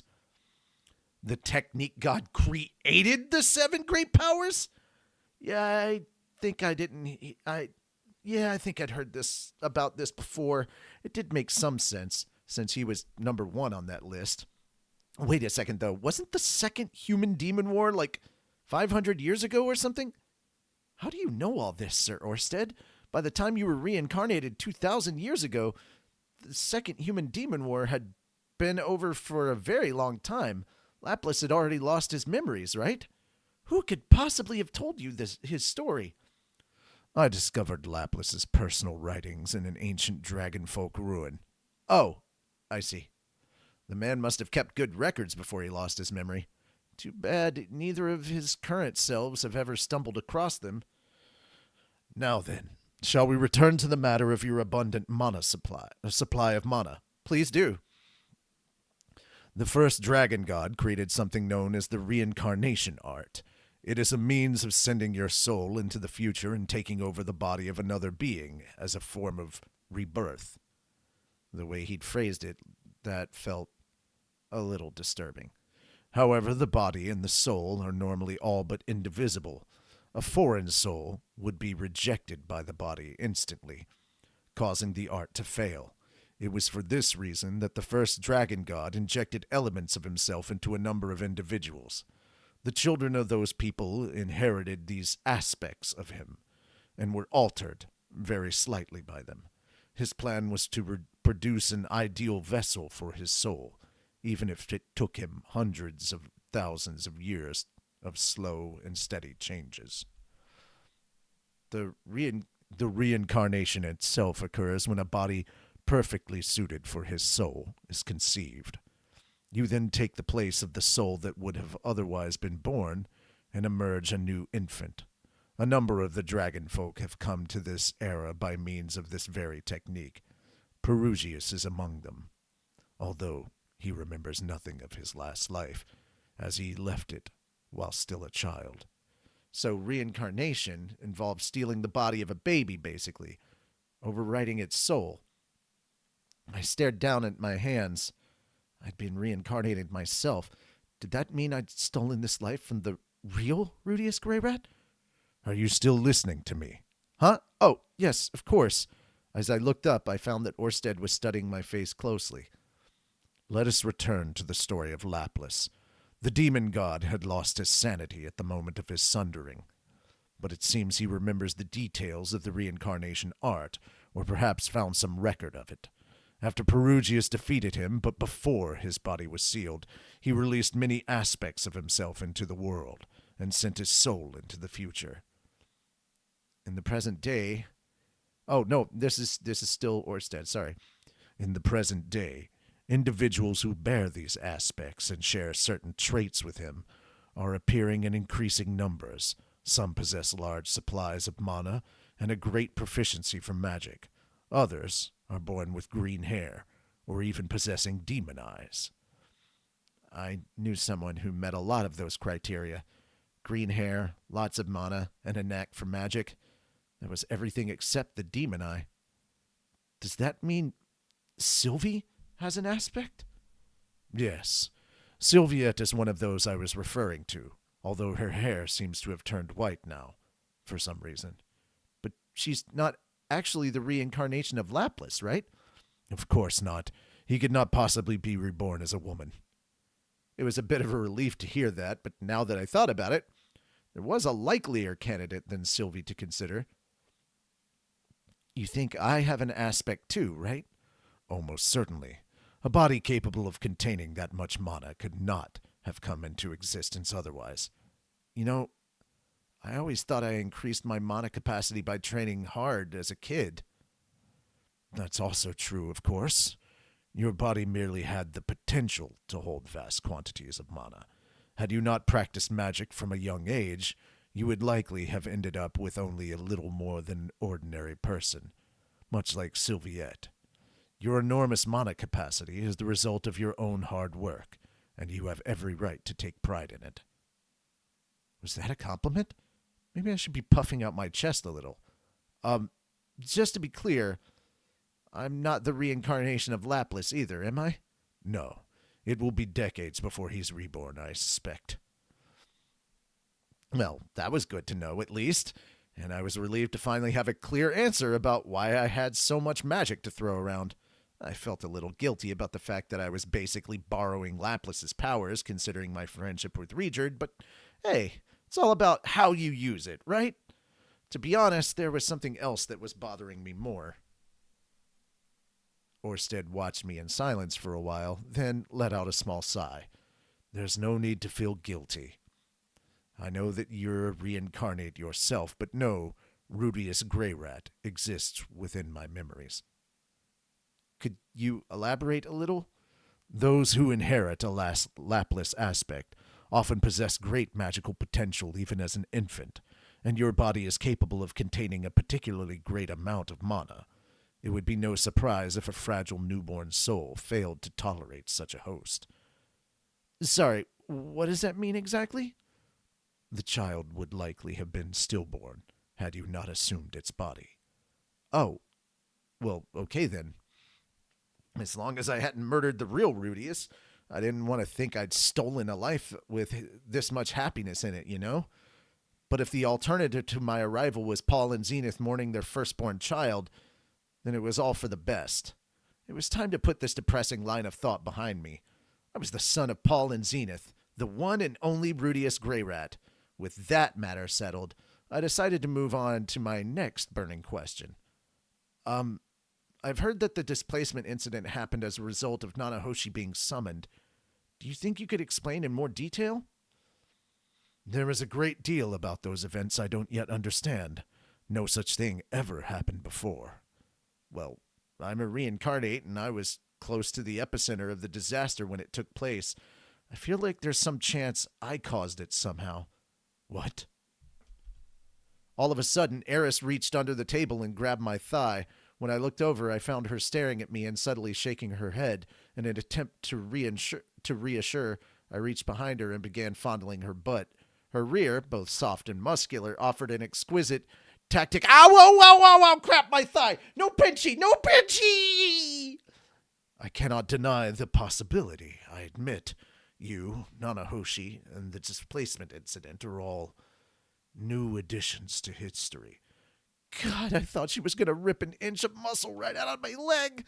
I glanced at Eris's face. She was glaring at me with an expression that read, "This is a serious conversation, remember?" in big, bold letters. It was nice to see that she'd learned how to read the room a little. In any case, it sounded like Orsted didn't know much about the displacement incident either. Nanahoshi had come up with some weird theories on her own, but there was no need to get into all that right now. In fact, it felt like I'd asked enough questions for one day.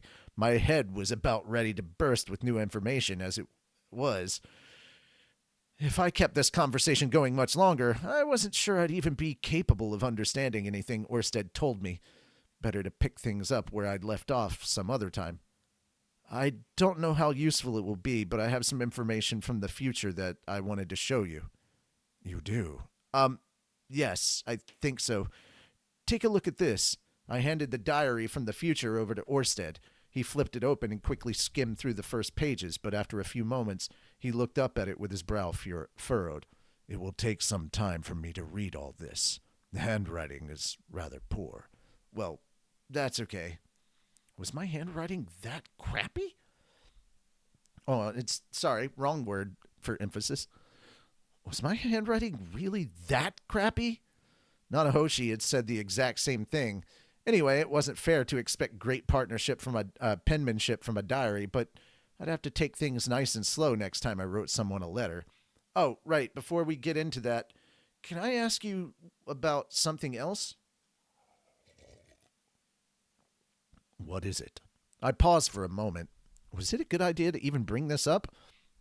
Orsted had treated me much more nicely than I expected so far, but I felt I was about to push my luck.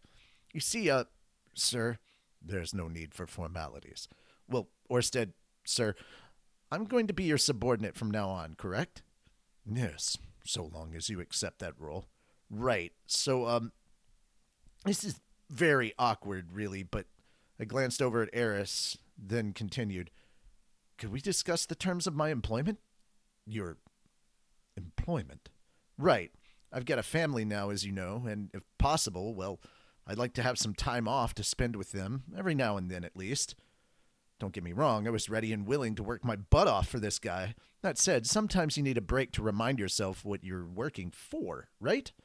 I wanted time to look in on Lucy, tutor my sisters, enjoy Lilia's cooking, bask in the sun with Zenith, roll around in bed with Sylphie, roll around in bed with Roxy, and roll around in bed with Eris. Was that too much to ask? That may depend on your performance, Rudius Greyrat. Oh, right, sure. Crap, maybe it was. Sorry, Lucy. Daddy's off to work away from home. I'll be back once we save the world from the man god, okay? Farewell for now. Make sure to eat all your veggies. However, I'm no Atofe. It was never my intention to tear you away from the family you risked everything to protect, and I don't have any plans of dragging you around with me for years on end. Currently, at least. Wait, really? That's kind of a relief to hear. Phew. From the sound of things, I was going to get some days off after all. Being separated from everyone I loved would have been challenging, to say the least. Keeping them safe was my top priority, but I wanted to be around them too. Is there anything else you want from me? Orsted's eyes were fixed on me, and something that looked a lot like a glare. Could I actually say yes to that? Oh, no, he said that, sorry. Is there something else you want from me? Orsted's eyes were fixed on me, and something that looked a lot like a glare. Could I actually say yes to that question? What if he got angry with me? No, I needed to grow a spine. This was my one window of opportunity. We didn't have a contract or anything, so it was crucial to get this stuff worked out up front. Are you okay with me asking for more? I will do my best to meet your needs.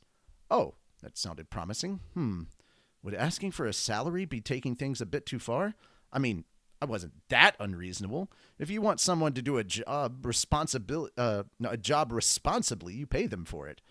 By taking your money, they accept responsibility for their work. Anyone who works for free will do so irresponsibly, or so I'd read in some manga once upon a time. Naturally, I wanted to be a responsible subordinate to Orsted, and surely taking some cash from him would be the perfect way to demonstrate this. So, since I'm going to be out of the house a lot, my family's going to lose one of its breadwinners. I wasn't bringing home that much to begin with, and, well, I actually ran up quite a few expenses preparing for our battle the other day.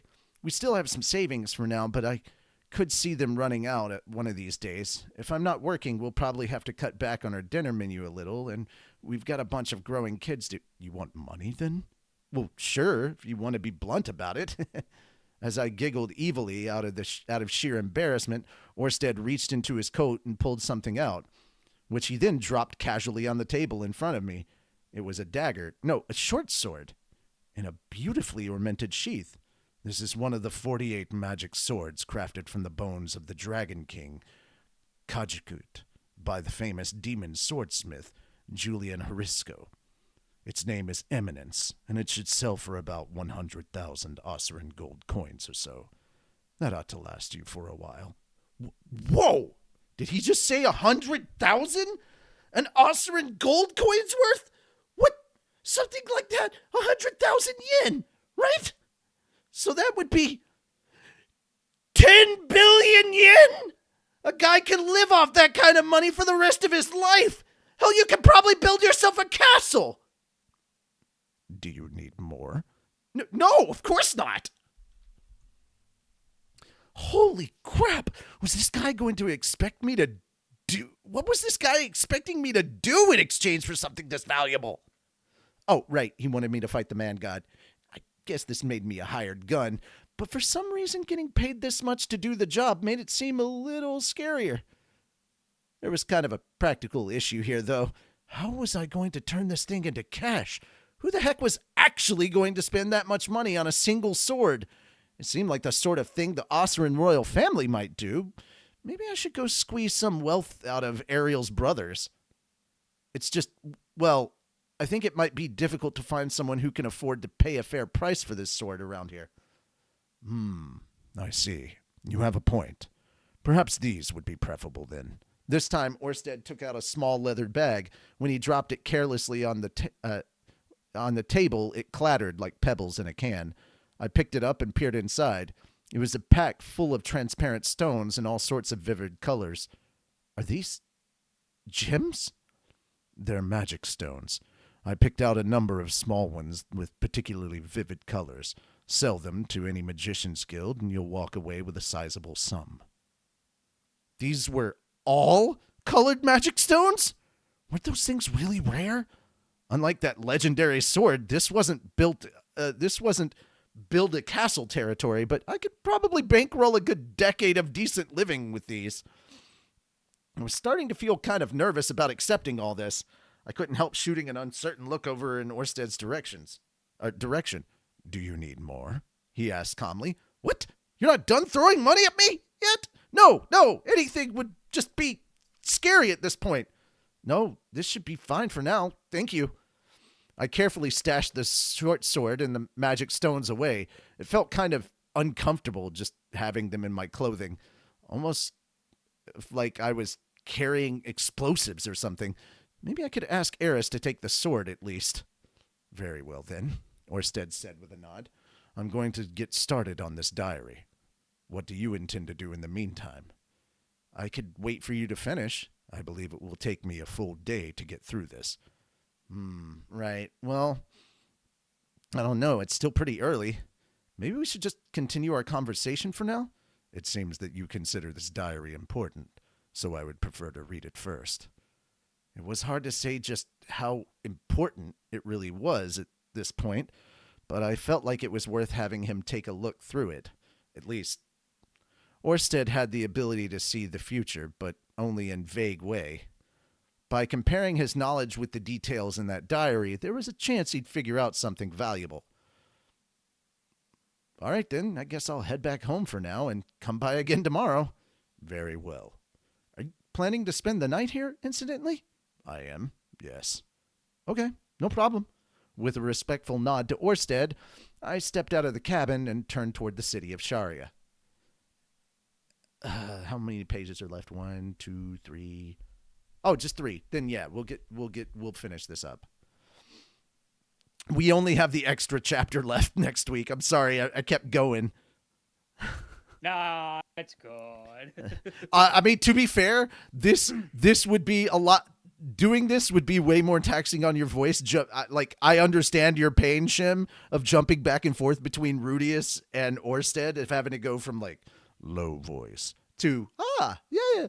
But I mean, it's still a good, fun voiceover exercise. But like at the same time, holy crap, just bouncing from the back and forth. Ugh, the amount of tea I'm having to drink just to keep my throat from being dry. Yeah, it's rough. Yeah. In the warm evening light, I made my way along the road back home, staying just a few paces behind Eris.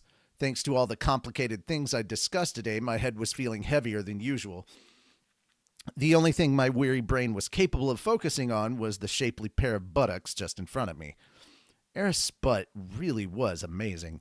I'd never seen such a perfect synthesis of muscle and fat. Somehow it was both compact and plump. The girl had curves, all right. This is probably what people meant when they talked about sex appeal. Incidentally, Eris' pants were pretty tight around her butt, which emphasized its shape in a pleasing way. It made it very clear just how much volume she had in there. What exactly would you call those things anyway? Tights? Leggings? It wasn't a style you saw much of around here. Was that some kind of leather they were made of? No, they looked too flexible for that. Maybe it was fabric instead? I felt like touching them would be the quickest way to check. Yes, that seemed like an excellent idea. I might lose consciousness for a little while, but that was a small price to pay for solving such a profound mystery. All right, Eris.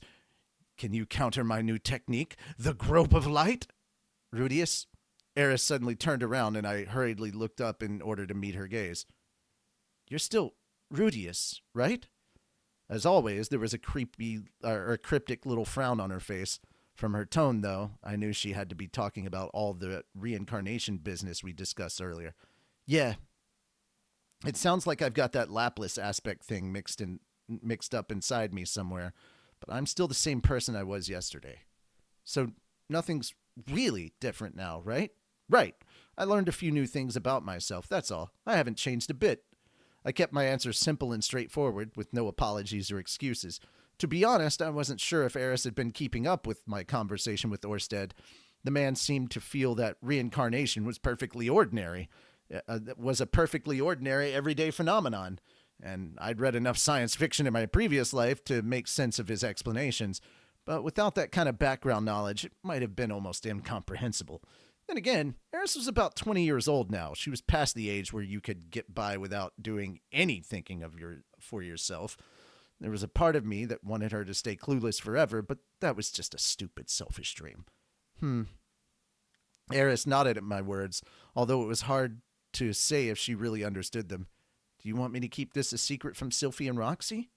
If you don't mind, yeah, I'd rather tell them myself when the time's right. In reply, Eris took 3 quick steps forward, then stopped abruptly in her tracks. The setting sun was behind her now, silhouetting her against the evening sky. Her hair shone like rubies as the light played through it, even in the shadow. Her striking facial features and intense gaze were mesmerizing. Damn, she really is beautiful. All right, she said.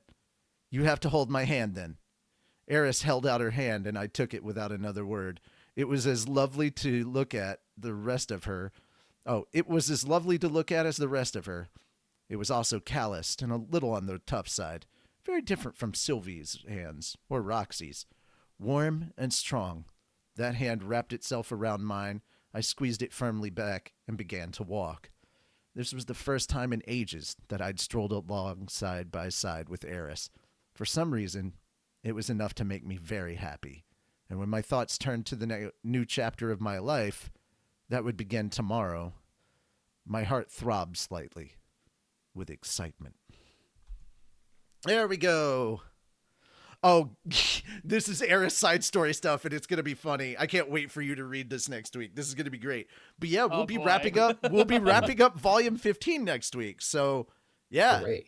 Yeah, I was kind of hoping we could wrap up volume 15 this week, but there was just a little bit too much left. Story. Yeah, I mean, aside from the side story, how would you like to do this? Would you like to just read this extra chapter next week and be done with it? Or would you like to pick up with volume 16 when you get finished if there's enough time? We'll probably let's play it by ear. We'll just see how we feel. Yeah, I mean, we're not in a rush or anything to get through. Yeah, we're not in a rush or anything to get through, but like we're officially halfway through. We've done 13, 14, and 15. We got 16, 17, and 18 left. I don't think we're going to be done with 18 before season 3, but it's possible. I mean, the way Shim reads, Jesus, he chews through the book. I mean, I'm just trying to. Other people shred through it too. I mean, I think I did okay. I like to take my time and like act out everything. So I hope I did a good job with. I guess I'm focusing more on the voiceover rather than the reading aspect of it. But I like to think I did okay with like conveying how they felt or whatever in the moment. You know, not that you guys are doing bad. It's just that was kind of what I was focusing on primarily. I'm like, yeah, I should take this. I'm just looking at it as like, I should take this as an opportunity to shake off some of the rust since I haven't done much voiceover lately, you know? Alrighty. Makes sense.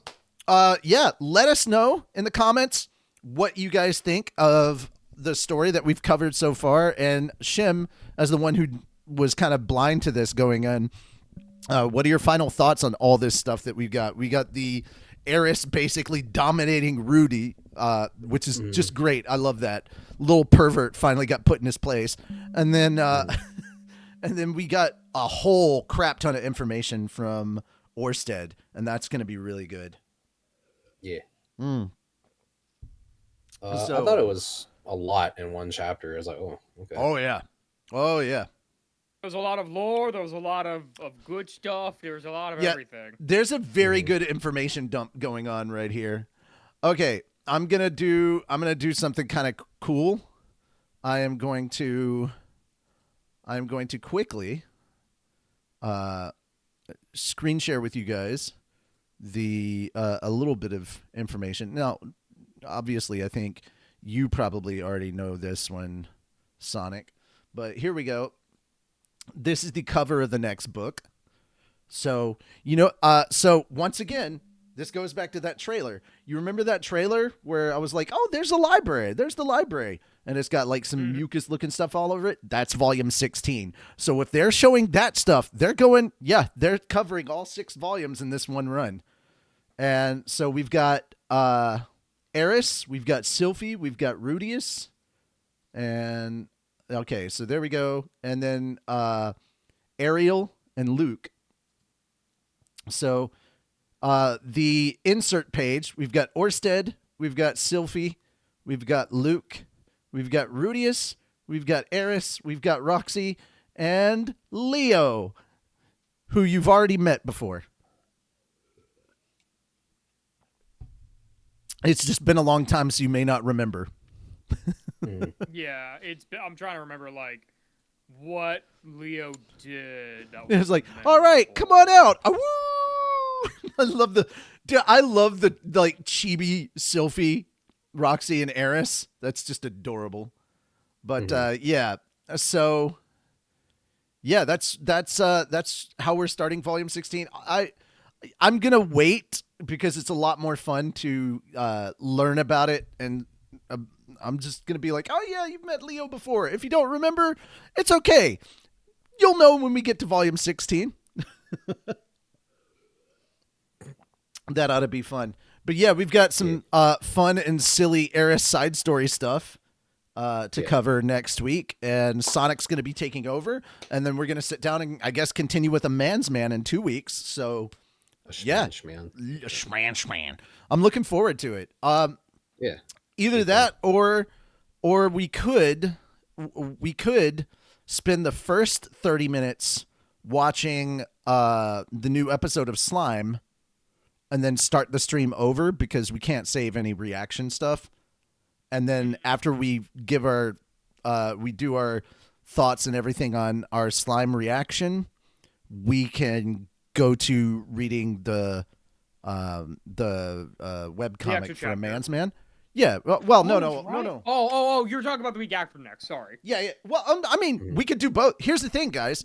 Depending on how you want to do it, if you just want to watch it on Monday, because we normally just spend the first 30 minutes gabbing away anyway. Yeah. Might as well. If you guys want to spend the first 30 minutes and we just watch Slime, and then we come back afterwards and do the light novel reading. It just means I have to stop. It just means that I have to stop the stream so that we can immediately remove it from Twitch when we do our reaction. And then I will start the stream for the light novel readings. If you want to do that, I'm seriously here for it. We can do. We can react. What would we do the last Monday of the month? Because that was usually what we do normally. Would be that. No, that's what I'm saying. We'd be watching one episode, not like everything that's come out so far. So you'd have to catch up on the 2 episodes. What you mean. I'm saying that next week we would watch episode 3 and then start the light novel reading. And then at the end of the month, we still would watch the episode and then we'd read the comics we'd continue with A Man's Man. Oh, so we wouldn't be doing all 3 things in 1 week. We'd be doing episode, then reading, and then episode, then comic. Yeah. Kind of. So we could do it that way. Like, Gotcha. Okay. Yeah, unless you want to try and see if we can get through. But to be fair, I think we're gonna get done with the books before the second half of season 3 kicks in, because I think they're gonna do season 3 in 2 cores. And if I think it's going the way if it's going the way I think it's going, this is where the first core ends. So we're already safe for, in the first core of season 3 of Mushoku Tensei. So 16, 17, and 18 will be the second core if they break it into cores like that, which I think they should. If they continue with the pattern that they've been doing. Figure it out too.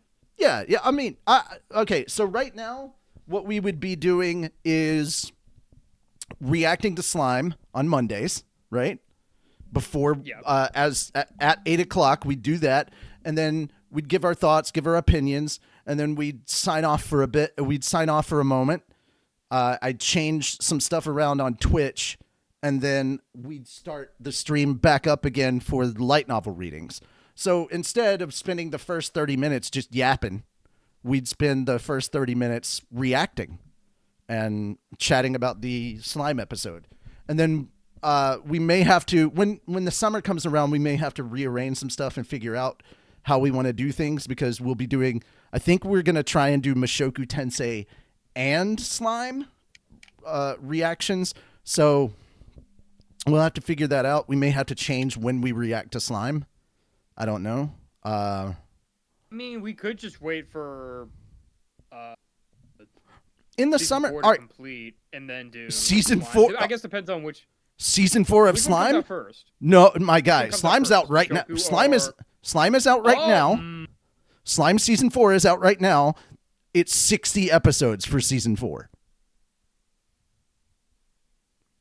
It's broken into 5 cores. 60 episodes for season. Really? Oh, season 4 is going to be 60 episodes.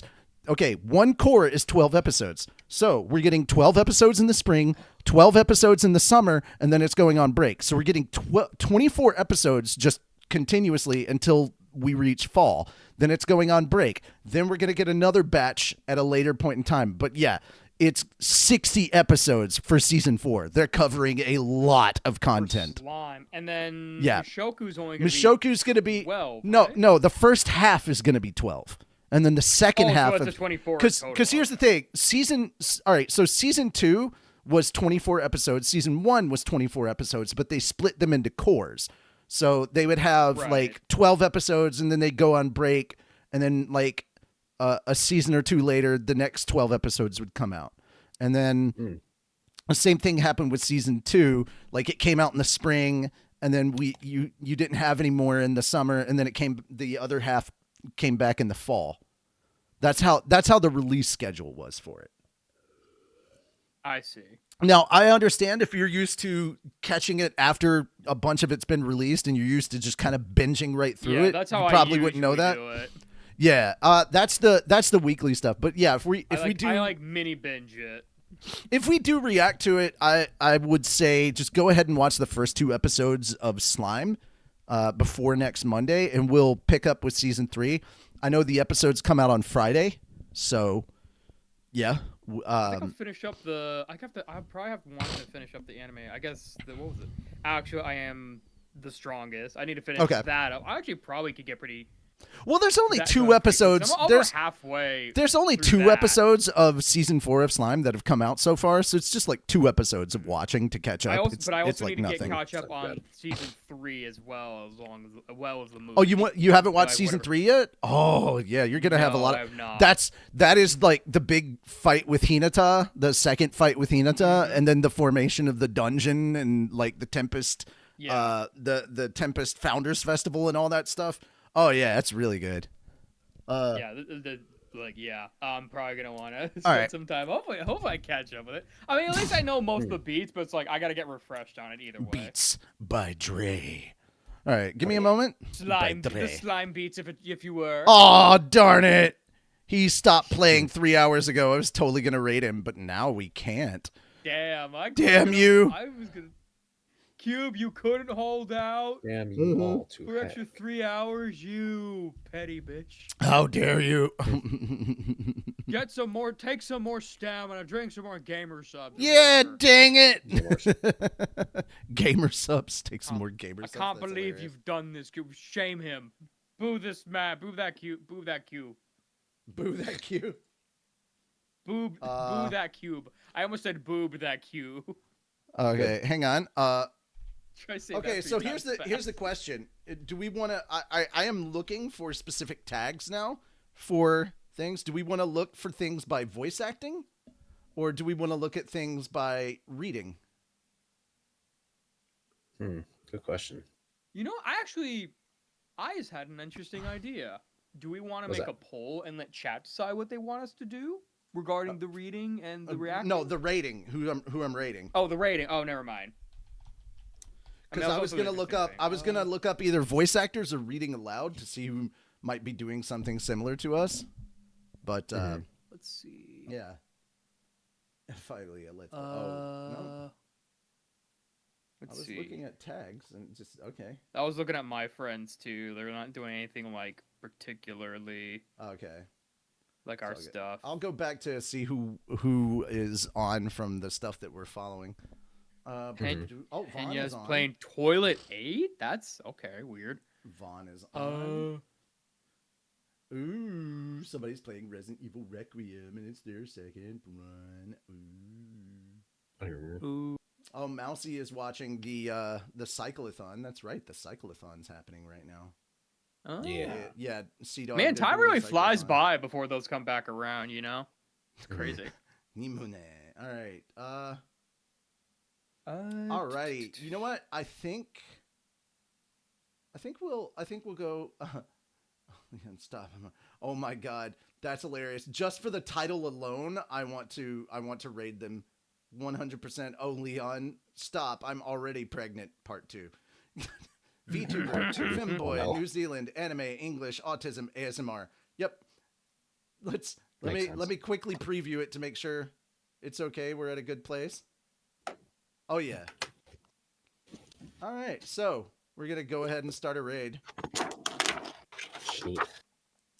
So guys, thank you very much for coming and hanging out with us as we keep reading books and have fun.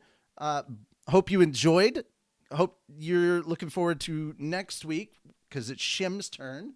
And make sure to go and wish Necronovel a good dog.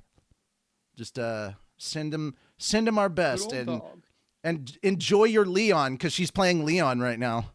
Yay. All right. Oh, how many times has he reloaded his hatchet in that playthrough, baby? Dude. Have you seen that? There's a yeah, I have. Just like drops the bottom half and then just reload. It's like where he's kind of drawn like a potato. Okay. Yeah, that's great. Yeah. All right, guys, thank you so much. Bye. Bye. Bye. All right, there we go. I'm going to turn off OBS. And